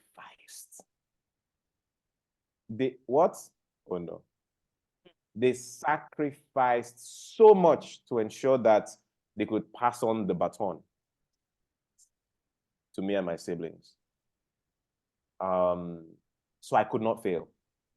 I could not fail at life. Even though there was no money, we were poor as hell. You can tell from the way I speak that I was educated at a premium. That was the one inheritance my father knew he could leave with me. That if he could just leave me with that, I would figure out my life. Yeah. And he was right. Because me, I used to make this joke in my prayers back then. I said, see, it's okay that my parents didn't have money and I don't have any inheritance. It's okay. God, just give me plenty sense, sweet mouth, and a fine face. I'm made. I am made. I am set for life. Just give me plenty sense. Sweet mouth, this is my sweet mouth like this. Just give me sweet mouth like this. And a cute face. I'm set for life. Leave it for me. I would arrange this. I will arrange the soup. All the other ingredients for the soup, I will arrange it. I will make it work. Right? So this was my own, I wanted to say my prayers jokingly at the time. But the pressure was great at the time for me to make something out of this sacrifice. It couldn't just, people will say things, oh, when I'll go to church sometimes, people will be praying, I say, oh, at least be content. The little you have, others don't have. What do you consign me with them? What do you consign me with them? Are we coming from the same place or going to the same place? My friend, move. I know where I'm running to. I know exactly what I want. Yes. But that brought a certain level of anxiety as well for me. But at that time, there was no social media like that. So there was no way for me to see what people who graduated with me were experiencing halfway around the world. Because I went to a rich man's school, even though we didn't have money. People assume people that went to a rich man's school are all rich. I went to a private Christian university called Benson Idahosa University in Benin City. So people assume everybody that went there are rich. But my parents were not the ones that paid my school fees. It was my uncles, two of my uncles that contributed to pay my school fees throughout that duration, right? So because of that, it's a rich man, and a rich man picking, they go there. Most of my mates, once we finished school, went abroad for their masters. I couldn't afford to go abroad for my masters. So I had to start hustling in Benin City there. But because there was no social media, I couldn't see them posting what they were doing and their successes. So whatever anxiety I faced at the time is nothing compared to what somebody who is in those same shoes now is facing. Especially on that platform they call LinkedIn. Every small thing that's celebrated, oh, I just got promoted. Oh, I just did this. Oh, I got this award. And you are looking at these things. I know we say that don't let what somebody else is doing affect you, but Coach K is not as easy as that. The human psyche is more complex. The human psyche is taking it in. Even those of us who are a bit more mature, we no lie. We have to sometimes mute some handles. Let's be honest. There are some handles that when you feel the vibration from that person that is posting, you just have to mute it because you don't want to see that. Because you know that your mind might sway and you might get off your purpose because of what somebody else is doing. So it's better you don't even see it. Mm-hmm. But you see, these guys, this generation, they've not learned the ways that we have used to cope with it in order to stay focused enough to see the fruit of our path. Because you've got to remember, when I say the fruit of your path, what did Jesus say in the book of Revelations? To he who perseveres until the end, he will receive what? The crown of life. Mm. So you have to persevere to the end. But in that journey of perseverance, there are all these, do you know how many young people DM me? They're not even afraid that they're DMing me with their real handle. Telling me that, see, I know I've been following you for 5 years now, 6 years, but I couldn't take the pressure anymore. I'm so sorry. I started doing Yahoo. And I've not gotten too deep inside, but my conscience is not letting me sleep. What should I do? It's so easy for me to grandstand and be like, how can you? But bro, I understand. I don't condone it under any guise, but I understand. So this anxiety that plagues these people, they need a curriculum for managing it. Is on a higher level than we ever experienced. I mean, now we are in a more solid footing, so we can't be swayed as much. But there needs to be a curriculum. How do you manage these anxieties? First of all, you have to be careful what you see. Your eyes and your ears are the gates to your mind. Be careful what you see. You have to also understand when you talk about chronic anxieties, it's usually because of comparison. People post the best of themselves and not their worst. The person posting, oh, I just got awarded this. They've not told you how many of those same things they've applied for and were rejected, and the heartbreak, the tears, the diminished sense of self-worth that they face when they kept on getting all those rejection letters. They did not tell you all that. Everybody faces that. But that's not to make you now, oh, everybody should face it. But just understand that life is balanced. Focus on your own lane. If your mind is not as mature enough to handle all those things, you don't have to follow every handle. Mute. Stick to your path. Surround yourself with people that are on your path and those that are higher. People higher than you. Why? People higher than you are not threatened by you. If you hang around people that are much higher than you, yes, you may be the least accomplished, but they're not threatened by you. They will want to help you grow, see you grow, and you will grow better. These are one of the things that can help you. When you're around people that are vibrating at the frequency of your desire or of your dreams, it's going to help you, it's going to incubate you, right? We had David, we had Jonathan, all right? So we had be around those people, okay? Another thing that will also help you is many young people need to learn this process of journaling. Very important. As a matter of fact, those of you that are parents here, start teaching your kids how to journal, all right? Journaling is just thinking on paper. Sometimes your mind is just scattered, all right, because you've not learned how to order your thoughts. So when you start journaling, like me, I always have pen and paper on it's always there. Do a brain dump. Everything I'm thinking, the good, the bad, the ugly, it's only you that is seeing it. Write it out there. When you now look at what you just wrote down, you're like, this is how scattered my mind is. Right? But you need to see it on paper to know. Then when you now see it, you now start rearranging, and your mind can start getting cleaner and get rid of those anxieties. Another thing you must think about is young people tend to not be very disciplined regarding sleep schedules. When you were a kid, I don't know how many of you grew up in such strict households where there was wake up time and going to bed time. And some of your parents even enforced siesta. But most of you, because you were children, you didn't really understand what your parents were doing. So you rebelled against that thing and you were hoping, I beg, let me just leave the house. Let me leave my parents' house and be free. Now you have gone to the world, you are now free, coming back with anxiety. Right? You just jumped out. My parents are too strict. They're too controlling. They're like, okay, go now. Now you have gone out. Anxiety, I'm seeing the real world in the way it is. That the discipline that was being enforced on you in your parents' house is the same discipline that the real world will require from you. All right. But that's okay. You have already started your life. Start learning those disciplines. Go to bed early. understand the human body. Listen, this human brain, some of you are facing terrible mental health conditions, and for the most part, it's not your fault. You need to understand your brain. Your brain is regulated by hormones. Learn the effects of testosterone, estrogen, cortisol, serotonin, endorphins, norepinephrine, dopamine. Learn how all these hormones control your mood. Some of you say, I'm depressed. You may not really be depressed. You're just facing lesser degree of dopamine. But your brain is just producing less dopamine at the time. And once you can fix that, you start to see life in more optimistic ways. This thing is real. All right? So when you understand this thing, so when you go to bed on time, and have your complete 8 hours, stop scrolling social media, stop watching all these shows because all your friends are watching Game of Thrones, I don't care what your friends are watching. Your 8 hours of sleep are sacrosanct. Keep your phone away.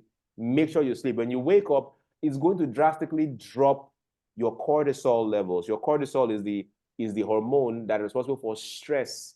And when you are stressed, you tend to be more anxious. All right. And sometimes when you are anxious, it's simply that you have less. When you for no reason you just feel a bit depressed, like you don't feel like doing anything. You're just in one place. You're facing dopamine you're facing a lower degree of dopamine. What do? Go for a run. Go for a run. Go for a run. Go for a run. Go Google it. Go for a run.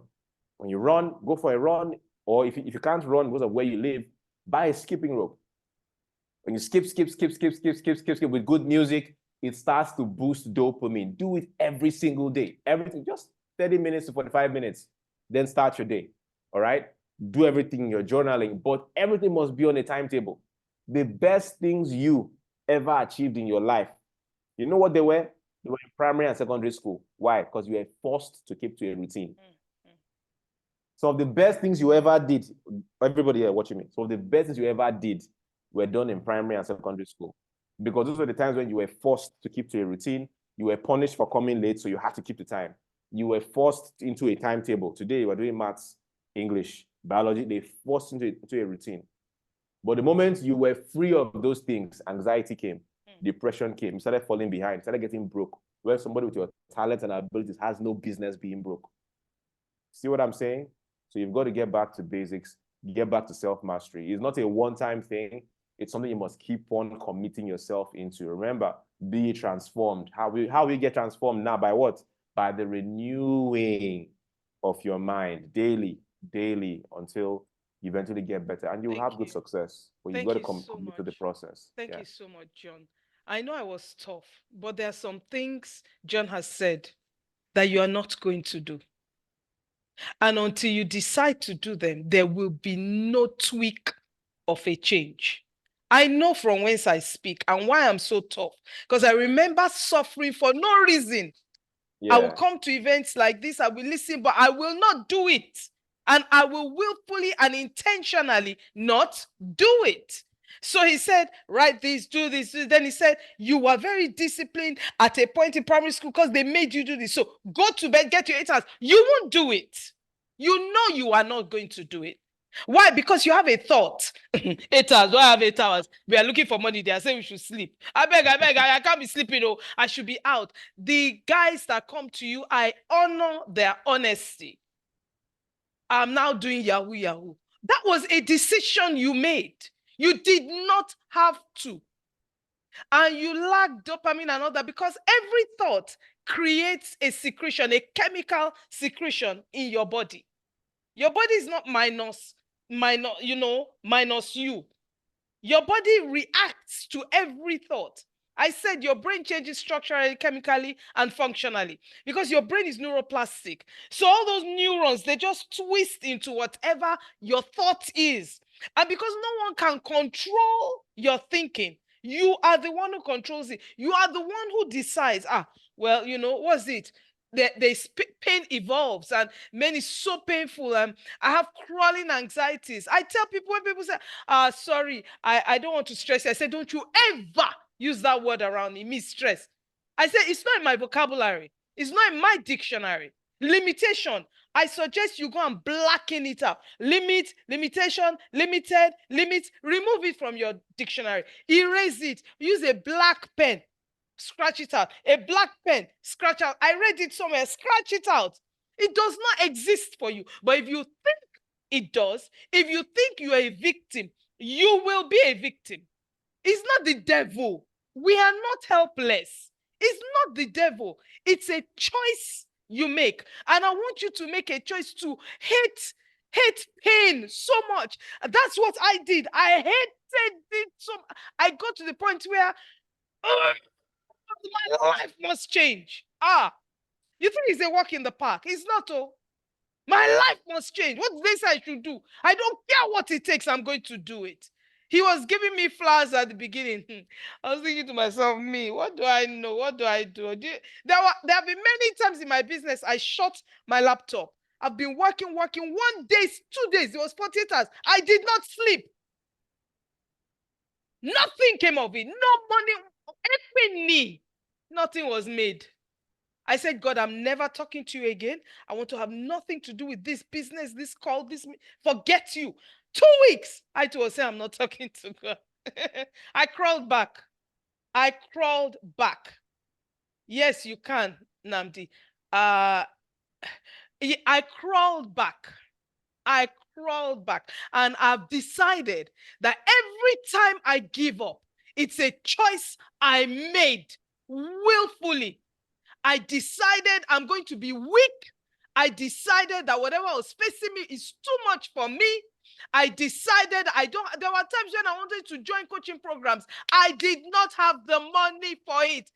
Over and over and over and over again. One day, because I did not stop, I said, I am going to pay for this coaching program. I'm going to pick a friend coach who I can talk with about this sort of thing. And I've got as soon as I made that decision, somebody crops up who is a friend. January, I want you to coach me. I said, yeah, I see what you do and I need what you do. And I was going to charge big money then, £3,500 for 3 months of coaching. That was supposed to be big. That wasn't big. People were charging 10K, 25K, £3,500 of coaching. And you know what I said to my friend coach? I said to her, this person wants to hire me. I don't know how to close it. She's ready to go. And I don't have the money to pay you right now. But once she pays a deposit, I'll pass it on to you. She said, I'll be on the phone while you are closing and I'll be telling you what to say. That's exactly what she did. She said, take £1,500 from her now, and then she paid the rest over 3 months. I did exactly that. She paid 1,500. I said, I'm sending all to you. She said, no, you keep 500, pay me 1,000. That was how. But if I had given up and said, I will never get the money, the idea, you see, ideas exist on your inside because ideas occur to you because they exist. You can never think of what does not exist. Do you know John said the exact same thing when he was talking about Solomon and that book?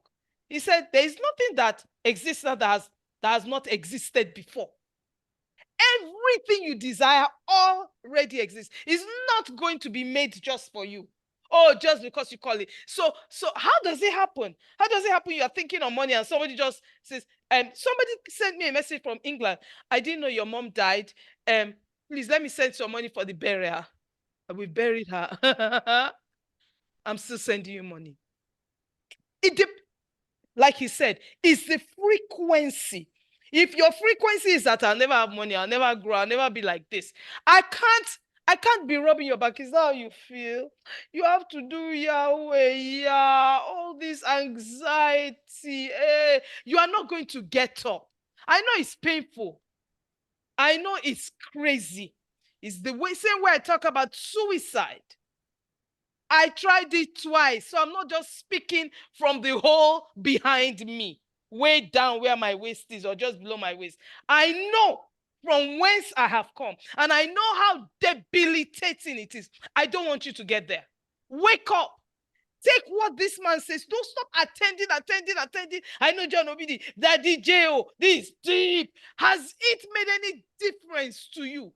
It starts with how you think. I'm sick of it. Talk. Not interested. I don't want to talk with you. if you're not going to pull up your pants, the big girl ones, big boy ones, whatever, if you're not going to walk barefooted until you get to wherever you want to get to, forget it. Because it ain't no walk in the park. And let me tell you this, when you start that journey, somebody's going to show up to support you, to hold you all the time. I did not know this in my time. I'm not talking when I was 20, 30. I'm talking 40s, 50s. I did not know these things. And I suffered for no reason. I did not know these things. It was not necessary. Then when I now chose to go and know, then I chose to do. After I have understood, because you've got to understand. And you won't understand fully. Then as you go, you say, I've missed it again. Go back. What was it? Then you go back again. It's a law. You can only rise. You need to understand that you can only rise. It's not meant for a specific people. You can only rise. You think victimhood it is. You think Yahoo so it is. It's not the devil and it's not your village people. It's you. So decide whether you're going to wake up or you're going to stay asleep. Decide whether you're going to be angry with Coach Kemi or you're going to get up and say, what's she saying? Am I the one? Did they write dumb on my head? Did they write poor on my own head? Is it me? Why should it be me? I'm not doing again. I must rise. Enough of all these quotes that we quote. I must see it in you. That's what these 5 days are about. I must see it in you. I must see it. It's free. It's free. This is free. We can both be doing something else with our time. It is free. I made up my mind. My mom died. I sat with her and she died before me. Kissed her, put her together, called whosoever. Oh yeah, let's start. It wasn't, as I said, it messed me up. The next day, as I went out to work out, I heard God clearly say, you have finished your first mission. I said, I did not know I was on more than one mission. How to think to Nigeria, that was it. I'm here to stay, that's it. We're rebuilding this place. He said, well, your first mission was your mom. You are done. You passed. Well done. As I was walking, I said, I stopped. I looked at her window where she was the day before. I said, I said, so what's the next mission? He said, now it's how to think. Face it squarely. Then everything just descended on me. And I felt a freedom I've not felt before. It was like doors just open. Bam, bam, bam, bam, bam, bam. It was like there was ease. All the things that used to be difficult suddenly became easy. And at that point, I made a decision. I'm going to say the truth, all of it. I'm not going to quote it. I'm not going to be namby-pamby. I'm not going to be cute. If I want to talk to John Obidi, I pick the phone. If he doesn't want to talk to me, it's okay. If I don't like what you said and I don't like how you treat me, I leave. I'm not abusing you. I'm not shutting you down. On the 3rd of January this year, I promised myself I am not going to apologize to people anymore. Do you know what that meant? That meant I can't be nasty, I can't be rude, I can't be silly, I can't be taking offense, the very next day I had to say sorry twice. But I work at it every day because I don't have time to be upset with you. You don't like it, it's okay. I'm gone. I don't have to stay. It's not by force. I don't have to be, I will still love you, but I'm sorry. No. That meant I had to behave myself. See, it's called discipline. You need to wake up. Awake thou that sleepest. It's not when you do like this that you are asleep. You are walking, talking, and you are asleep.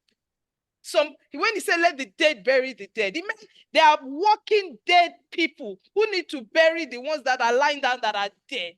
Don't be one of them. Refuse. Don't call the government's name. Don't call your parents' name. Don't call your girlfriend's name. Don't call your wife's name, your husband's name. Leave them alone. You're a big girl and a big boy now. Rise and do what you need to do. Nobody has to like you. They don't have to like you. The Bible says that if you have corn to sell and you sell it, the people will bless you. If you have corn to sell and you don't sell it, the people will curse you. It says sell in Proverbs 11. It says sell. It doesn't say give for free. It says sell. They have what you have what they need. I can't do it. What? The worst they can say is no. Somebody down the line of your life is going to say yes if you don't stop going. It's time to keep going. We are one of the most resilient races on the face of the earth. Nigerians, we are resilient. Throw it at us. We'll look for a joke and joke our way through it. And we'll be amazing. But you want to lie down, give up? and die? You want to start doing useless stuff? You want to start saying to the likes of John and whosoever, well, you know, I don't have money. You know, the economy. You want to be giving inanimate things that you can't control. If you practice it, you want to give them power, and you want to say, is the what? I have been separated and divorced since 2006. I promise you, it's not been a walk in the park. I am all touchy-feely. You know me as this strong. I'm all touchy-feely. That's who I am. When I meet the guy that can be touchy-feely, you will see it. But now, he ain't here now. He's nowhere around me now. He's not in this house. He's not. I don't know where he's. I'm not in a relationship. That's what I'm saying. But when that time comes, then you will see the other side of me. But for now, the number of times I said, God, if there was just some guy who just inspire me and encourage me, and I can't be doing this. Then I get up after that. It could take a day, it could take 2 days, it could take 3 days, whatever it takes. We've got to keep going. Sometimes I talk to people much younger, including my kids. Correct my brain. It's not working right. I am not thinking right. Talk sense to me. Talk sense to me. Age has nothing to do with wisdom. Somebody has that. Has nothing to do with wisdom. I know, because there are many places I'm not wise. So don't be. And then that person that asked that question about marriage, the number of people in the last 1-2 weeks, adults who said, I wish my mom understood that she was not helping me, staying with dad who was abusing me, abusing her in various ways, because that has scarred my thinking, that has scarred my mind. I wish she left. If you're in a marriage, especially in this Nigeria, and it's your culture that's keeping you there, or somebody said this, or this, that, this, and you are there suffering, that's you can stay. Your choice, your free will, your business, your pain. I'm not sharing it with you. Or you want to wake up and say, I need to go so that we can fix it. Then go and begin to see the good man you want or the good woman you want. I'm not saying call them. I'm great friends with my ex-husband. Amazing guy. We talk when we need to talk. I call, he calls, whatever. But please, don't be abusing anybody. See what you want. It could be the guy, we could come back together, or it may not be the guy.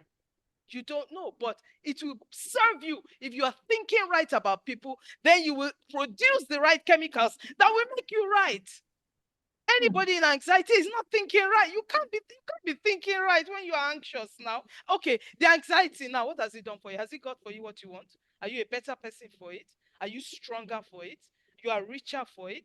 Okay, maybe you are stronger, you are richer. Is it killing you or is giving you more life? I mean, no, decide now. Decide what you want. And with your full chest, go after it. With your full chest, if it's killing you, say, I want to die. Go after it. Because you have what it takes. But let me tell you, God did not create one victim, except we choose to be. He did not create one victim. One victim. You see the ones in the middle of the road, they're on wheelchairs. Their legs are bent one way. Some people with full arm, full leg, they are not leaving the house. They're just there sitting there. I can't find a job. These ones are looking for money. Do you know the work it takes to walk on the road, stay in the rain, stay in the sun? Little kids, their heads don't reach the window of the car. They're on the road. They're working.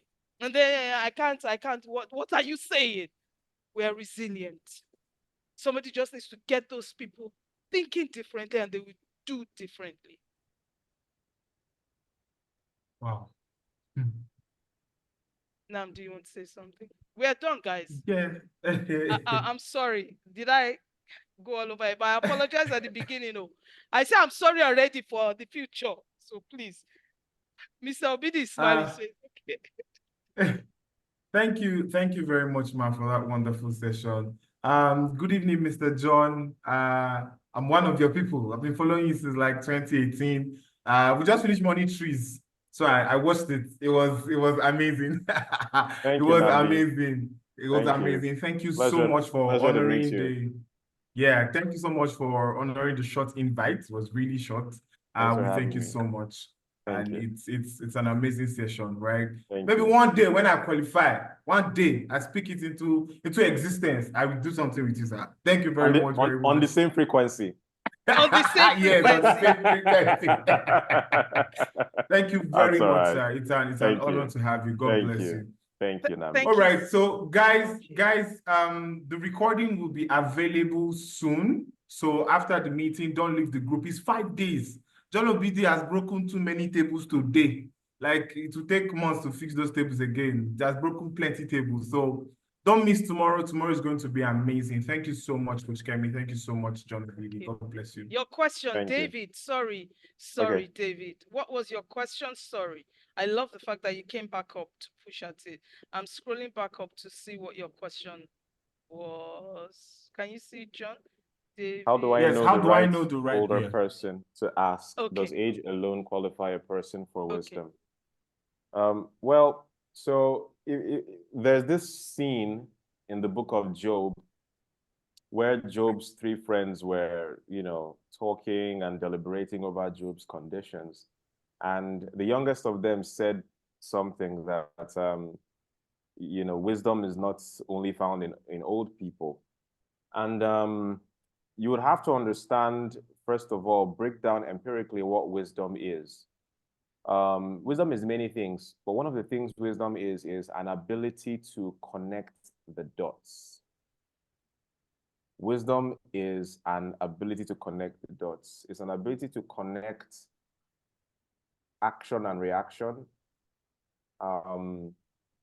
action and consequence. And while young people, if they are intelligent, brilliant, and self-aware, they would be able to increase their ability to connect the dots. However, the dots that they are able to connect are fewer because of the years they have lived. A person who has faced 5 breakups in relationships, you can't and if that person is also as self-aware and able to connect the dots, you can't compare to somebody who has only had 2. All right. This person has had 5, the other person has had 2. It's not going to be the same thing. So you can find a few young, wise people, but it is very rare because wisdom requires of a necessity time.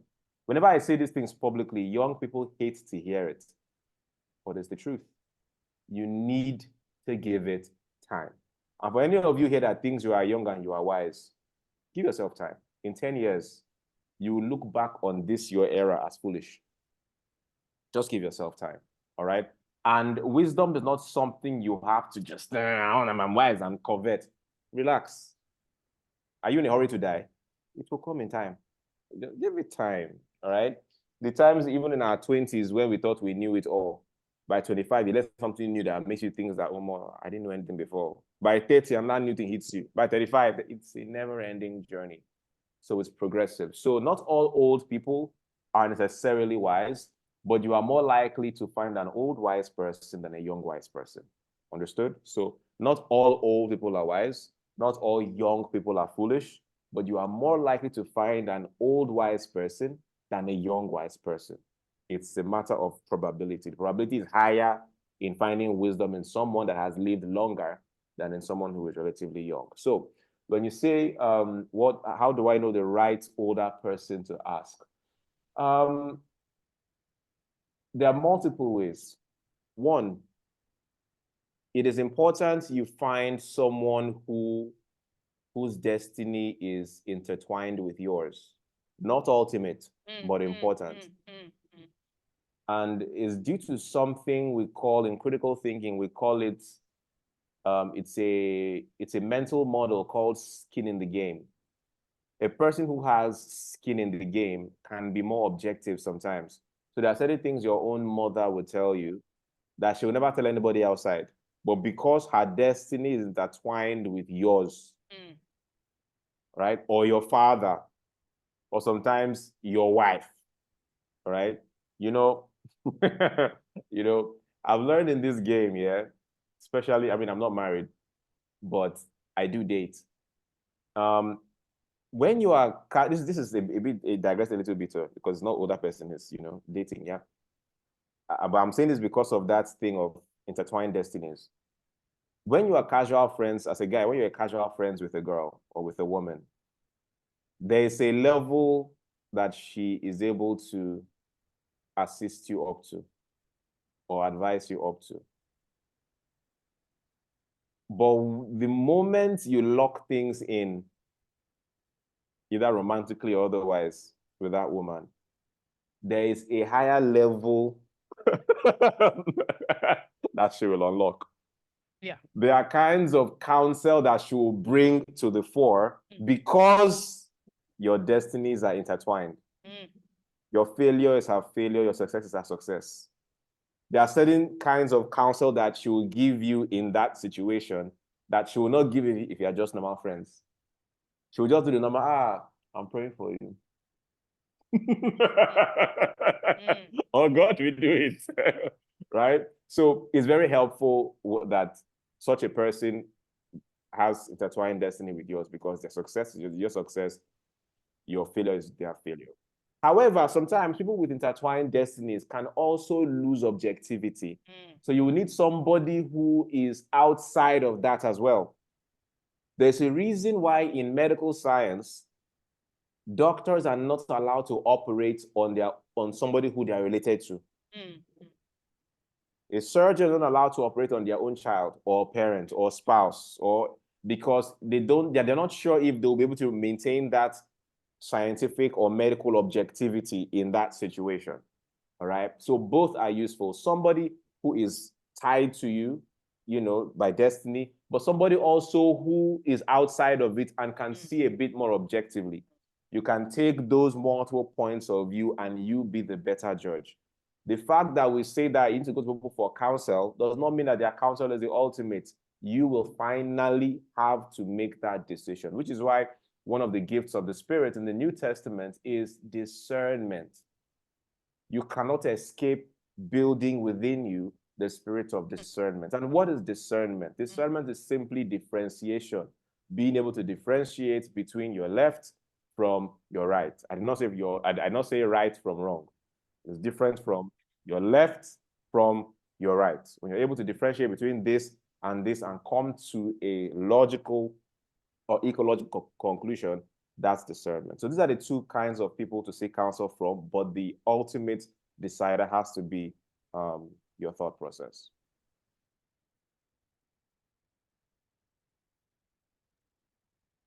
Thank you. Yeah. Thank you. Thank you. I hope that answered the question, David. Now go and practice it, please. Go and practice it. He says, thank you so much, sir. Who is saying no wonder? David, why is saying no wonder? Were you tapping no wonder when I was talking about woman? David, come and report yourself here, David. Why I say no wonder? David, you have a confession to make. Y'all, did you see the expression on his face? Did you see the way his eyes changed when he was stuck in that area? David has something to tell us. David, what is that confession that's in your mind I want to say now? You have a confession to make, David. Oh, really? Is it him or you? David. When I mentioned woman, the comments got a bit more engaging. He's taking himself out. Oh, gosh. Okay. Thank you so very much. You don't know that the quickest way to blow in Nigeria is just talk about relationship. Yes, so. That's the quickest way to blow in this country. Our people love that always topic. say so. Our people love that topic. Relationships, yeah. Oh my J.O. God. doesn't talk about women and yes, they've now, outed you. On my night school, I'm always talking about wisdom, and everybody just normal. The moment I just by mistake just mention woman, everybody wake up. What do you say? Say what? It's Nigerians. True. Somebody asked about marriage. Kini Kachi asked about marriage. Like if you're in a marriage where things are stifling you. That's why I said, if you want to stay. Or if you want to stay. If you want to go. You can't be in the middle. That will affect your mental health. You've got to decide where you want to be. However, when everything starts with a thought, he might be a mess because of how you see him. That I have learned. That I might Yeah. look at John Obidi, look at the way he's sitting.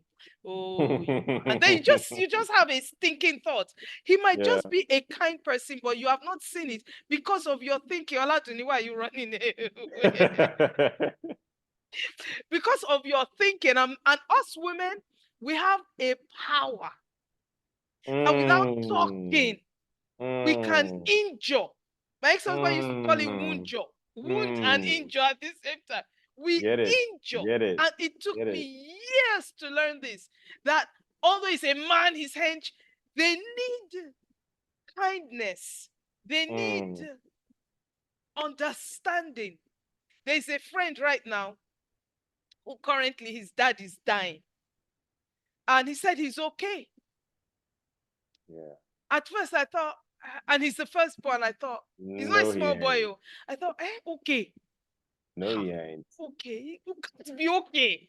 So I just Impossible. wrote, I just replied, okay, okay. And all through I've been saying, is there anything I can do? Is there anything I can do? No, I'm Mm, fine, no, me, I'm fine. No. I'm thinking, no, you yeah. can't be. So I've kept that in Yeah. my, no, he's macho. You know how men are. We Yeah. Nigerian women, we think they're macho. Macho. You just gotta get a side chick. They are not like that, oh. They are more tender-hearted than we are because we Mhm, show ours. mm, They don't show theirs, so they don't know how to show it. So their tender-heartedness is, and they might be just to cover up the. It's a weakness. I can't show this woman that. especially Africans. Yes. Now that's a Mm-hmm. man saying it. Let me Mm-hmm. let him say it. No, continue. I'll just let add to that in. No, they want to hear No, no, no, no. Go on, go on. you. You know it. Nnamdi, you're still sending the messages direct. You need to put them to everybody. It was my pastor that taught that. He said, Mm, never look at your husband in one way. He said there's a fool and there's a prince. He said never mm, talk to the fool. So he said because as men we know when we are being fools. So we mm-hmm, know when we are taking you for a ride, we are just messing you about. We know. He said, but talk to the prince in your husband. And he said, when your husband is driving, he sees a girl cross, or he says, we are. He said, that's how we are made. We are meant to look. Or how will we notice you? He said, don't be, why are you looking at that girl? Look how you're looking. Why did you look for so long? He said, don't do that. Don't do that. Calm down. When a man does not want you, you will know now. I remember I mm. wrote something and I laughed. I put it on Facebook not too long ago. When you husband zone him and he friend zones you. But the way you relate to him is, I have this, you can have that, you can do this. Don't do that. If he friend zones you, make sure you are friend zoned to his friend zoned as well. People always say, women, you are the prize. You are the prize. Act like it. There was one lady teaching us the other day. Oh, honey, can you get that for me? Oh, it's just too high. You can reach it. Oh, it's just it's too heavy. You can carry it. Oh, there's a way. I didn't grow up like that. I'm all, be the soldier. I'm having to learn to be calm, chilled out. That ministers, it speaks, it's a language that a man understands, even if you can carry it. It was Mrs. Felix Adejumo. She said they were getting ready to go somewhere and she was in her underwear.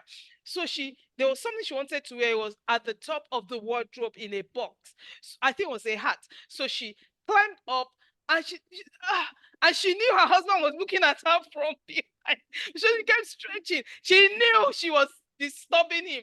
Then she came down. She said, sweetheart, I can't reach. She could though, but he wasn't watching that. He was watching her, another part of her. So, sweetheart, I can't reach it with you. Everything she wanted, she got. Yes, yes, yes. What else do you want? Yes, yes, yes. So calm down. It might be this fight that you keep giving this guy that might keep him fighting you back. Don't do that. Calm down about it. If I do that, he will do this. He will do. Leave it alone now. Just let love. Love is such a strong emotion. It will deaden everything else. I don't just mean romantic love. Love. Period. It does not fail. It's a law. It does not fail. It can break the hardest head, the most wicked behavior from a human being. It doesn't matter. Just think about that. Humble yourself and give what you want to get back. Because until you love yourself, you can't love your neighbor well. And many of us women, we don't love ourselves well.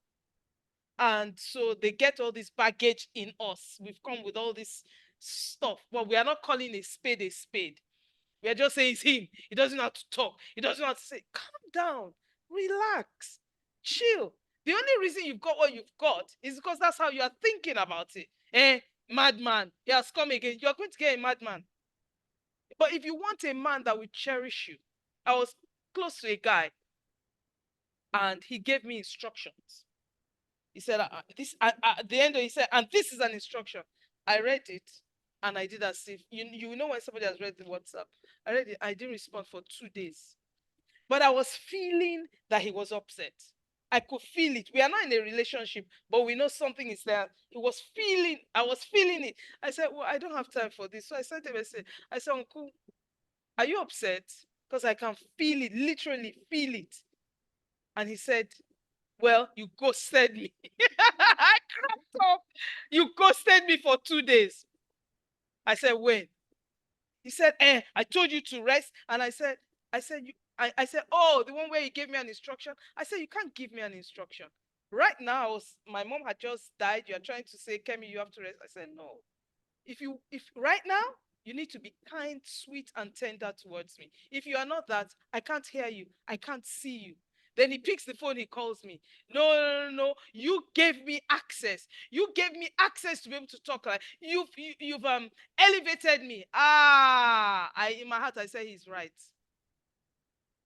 He had to go back to work. He put the phone down. I quickly replied. I said, I elevated you. I have removed you from that pedestal. He said, you put me on a pedestal. I said, I've removed you. I've removed the elevation. And you no longer have access. That's what I said. I said, so understand, you can't talk to me like that. Sometimes you've got to take a stand. From then on, it's been calm. If he says something that's out of sync, I just don't talk. And silence speaks volumes. Ladies, when a man does not know what you are thinking, because he's used to just, he's used to hearing you, he does not know it's power. It's serious power. Just keep quiet. Be gentle, easy going. He just changes his voice. All right, okay, yeah. He will say, how are you? And I'm not responding. Okay, how are you? Then I will respond. There are so many things. God has given us women what we need to get what we desire. Use it. Learn. Go and learn it. All this, I can't reach it. I'm learning it. I'm going to people that do it. The women that know how to do it, so I can learn it and use it. But be totally open and honest. It is your thinking that will make you, and be afraid, be afraid of cheating him. Be very afraid, because it's going to come back to bite you hard, because you don't hurt people. You don't go about hurting them. And that's why many men, if they get into marriage or they get into a relationship, I heard a 22-year-old say, some of my friends are 24, 25, they are suffering in their marriages. Ma, I am not getting married. 22 years old. He said, my men friends, they are suffering. Please don't do that. Don't do that. It's better to stay away. Leave them alone and quit asking them for money. You are like a trophy to a man if you have something you are doing. It doesn't matter how small. Something you are doing, something you're succeeding at, something you've started, something you've created. My wife is this, my girlfriend is that. They love to show you off. You are supposed to be the crown. Crowns, everybody sees a crown. So do something amazing. Quit asking him for money. Pay for something yourself. It doesn't have to be major. Just a little, he will notice. So behave, you women, please behave. Don't kill our men for us. Our Nigerian men are on a different level. I promise you, I've been around. Our Nigerian men, black, virile, our Nigerian men, they're on a different level. Treat them right. I did a survey, and I found that in the whole of Africa, Nigeria has the highest levels of male suicide between the ages of 16 and 60. Why? We should be bringing the peace and the cold water and the cool water just by saying, hello, how are you? Are you okay? He might not want to talk. He might not want to say anything. That's where you understand, say. When they brought Rebecca to Isaac, the Bible says they went in. He went in. They went into his tent and he went into her. They had sexual intercourse. Let's wake up. And then the Bible says he comforted her. He didn't say what's wrong with you. Where did you go? You're a man. Oh, you have to get. Shh. Your words can destroy a man. In fact, the aura, the essence, your frequency of thought, your vibration, it just destroy a man. Don't do that. We need our men. I need our men, the young ones, the old ones. This world without men, I will personally go away with them because I can't stay here without them. Women are vicious. We are vicious. So please, I beg you, women. It's not all about you. You know, this Nigerian men, that's how they go have a side chick. Why would he want a side chick if you were enough? Is there I know some of them mess up and they need help, but why would he even look somewhere else? When if you are married, or these are for the married women, when you are not in a tent when he gets home, don't be in a tent. Your mouth should not be smelling. You don't have to have money for this. You can be even in a nice smelling wrapper, and half of you is unclad for him alone. Married people, oh, not all this other one. You people are sleeping everywhere. Stop it. You're not married to him. You get pregnant. He told me to remove it, and I did. I've removed it 5 times, so 5 times, and he didn't marry me. Did he force you? You are the one saying yes every time. Yes. Because if I don't sleep with him, I won't marry him. You are not serious. You don't have value for yourself. And I know it's hard. It's difficult. It's not impossible. Difficult and impossible are 2 different things. He can keep his zippers up. Guys, keep your zipper up. If you respect a woman, you will wait. You will wait. For the right one, you will wait. And don't be waiting endlessly. There are too many fish in the sea. Don't do that. It's only her. Wake up. Get over her. Move on. Or she may take you for a ride. It's not everybody. I'm making general statements, but you know where you fit. You know where you fit. Remove yourself from there if where you fit is not where you should be. Our guys are afraid to marry. Why? And then women will be saying, there's so many single women in churches of different ages. It's not just 20s, 30s, 40s, just single. Why? I know some are traumatized and they're not healed and they need to get cured. Not my trauma. When you call it your own, it's your own now. It's nobody else's own. So it stays with you. But our men should not be afraid. They should not be afraid.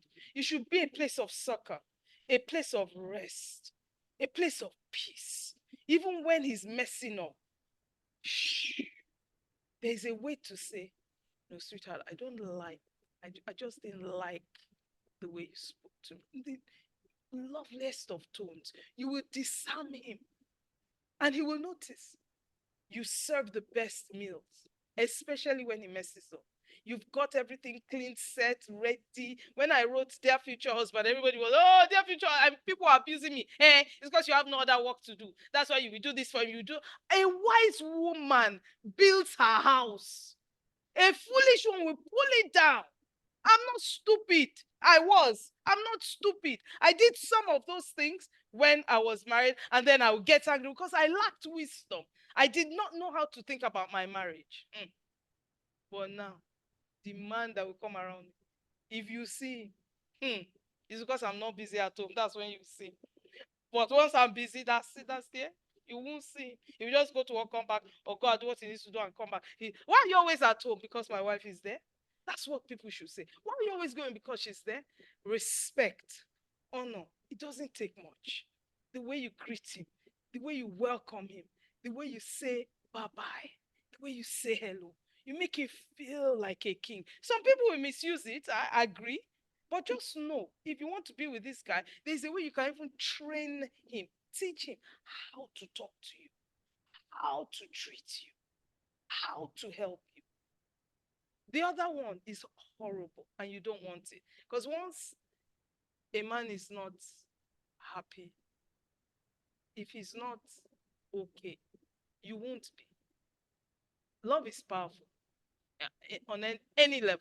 It's kindness, beauty, grace. If you don't know it, go and learn it.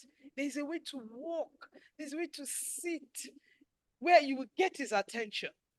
And it's not just make your face and all that and all that. That too is there. If you want to do it, do it. If he likes it, if you are happy, if you agree, whatever. But there's just a way. Ask God, Lord, what is the way? With this man, how is the way? He will be the one sitting down asking you, so what else do you want? And you didn't ask for anything. What else do you want? I want to give you something just because you are like this. What else do you want? Marriage is a thing for me. It's a big thing. Relationships is major for me.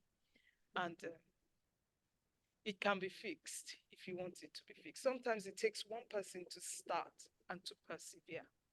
Stay there. And every time you just look and you say, I am still here because I love you. It's not words. I am still here because I love you. Throw me away. I'm still here because I love you. I'm not saying sit down there when he's abusing you, treating you one way. You can go. And then, are you all right? Come back. Are you all right? What do you want to eat? What do you want to drink? I'm still here because I love you. Don't let those just be words. And forget the nonsense culture that's destroying relationships, and you are allowing it. And you say, if you don't marry your mother, your father, stop that nonsense. It's you that's going to live there. Decide what you want, how you want it, and when you want it. And agree. Agreement is powerful. Two cannot work together except they be agreed. Your cells in your body must be agreed. That's when you will never have cancer. You will never be sick. Your cells must agree. The cells on your nails must, how much more with another person? If your own cells don't agree, you can't agree. That means your cells are not, like he kept saying, vibrating at the same frequency as the rest are. And that's how people fall ill. So be in agreement is so much easier. Yes, I agree with you. Even if you disagree, there will come an opportune time when you can say, that thing we're talking about, I don't really, but it's up to you. You decide, but these are my thoughts. He will listen to that rather than, when I said it, you didn't agree. You're always talking to me as if I'm stupid. I don't have any say. Shh. Nobody likes that. Nobody. Sometimes speaking a whisper, it goes farther than your normal voice. Why are you whispering? It's like a caressing. It just caresses him. Like there is trouble everywhere, and then he comes into this place of peace. You can't pay for it too. My head don't fukai. Thank you so much. You're making it sound my value just one night. Well, we have 5 nights to go. Invite your friends. I just want to give what I have, and then we'll keep going from there. Because at 60, I am just starting. You ain't seen nothing, and I'm not just talking. I am just starting. Oh, Dr. Louisa, you're here. She's one of our guests. She's on the 19th, I believe. So be here. It's going to be lit.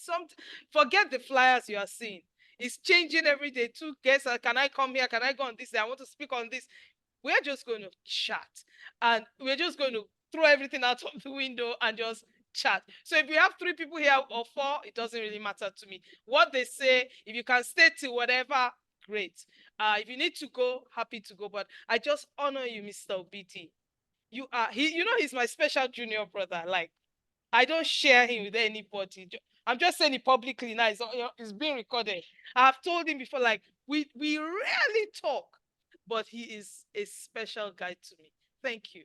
Thank you so much for saying yes. I really appreciate it. Anytime. I hope you people, did you notice when I was talking about marriage, did you see the expression on his face? I've never, ever seen it. Guys, something's happening. Something's happening. We'll be at the wedding. Call us. Okay. But no, let me just say that before you call us, some people tell her that you have some aunties. One of them is Coach Kemi. She's usually crazy. She will come and ask you this question, that one, this one. If we don't like her, we will tell her, sorry, it's not for jail. Sorry. We treasure him too much. You are not awake yet. When you wake up, call. But he loves me. Sorry, we will clean his brain for him. Don't worry. I can neither confirm nor deny the existence of such a phenomenon. We agree. You plead the fifth. We get it. It's fine. We don't mind. We're patient. We waited this long. We'll wait longer. It's all good. But Thank we'll be you. there. We'll be there, Yeah. covering and praying. Dr. And being there. Louisa Akaiso, so good to see you Yes, here. So great to yes. have you on here. Amazing lady. Looking forward to Yes. your own session. Indeed. So thank you so much, everyone. You have stayed gently, quietly. Mr. Namdi, are you still there? Yes, you are. Do you want to Yes, take I'm us here. out? Yes, thank you very much again, Jo. God bless you so much Thank you, Namdi. for coming. We'll Thank meet on you. frequency. No Thank you problem. very much. In the same Thank you vibration. very Yes, much. so yes, so. Thank you so much, Coach All right. Kemi. My pleasure. All right. So good night, everybody. Recordings will be available. Follow Coach Kemi on Instagram and stay tuned. Don't leave the WhatsApp group. If you leave, it's your own. Some people's problems have solved this night like this. There's always have solved this night like this. So imagine what 2, 3, 4, 5 is going to be. Yeah. So don't miss any of it. Thank you so much. God bless you guys. Stay strong. Thank you, Bye-bye, ma. everyone. Thank you. Bye-bye. Good night, ma. Good night, my brother. Bye, John.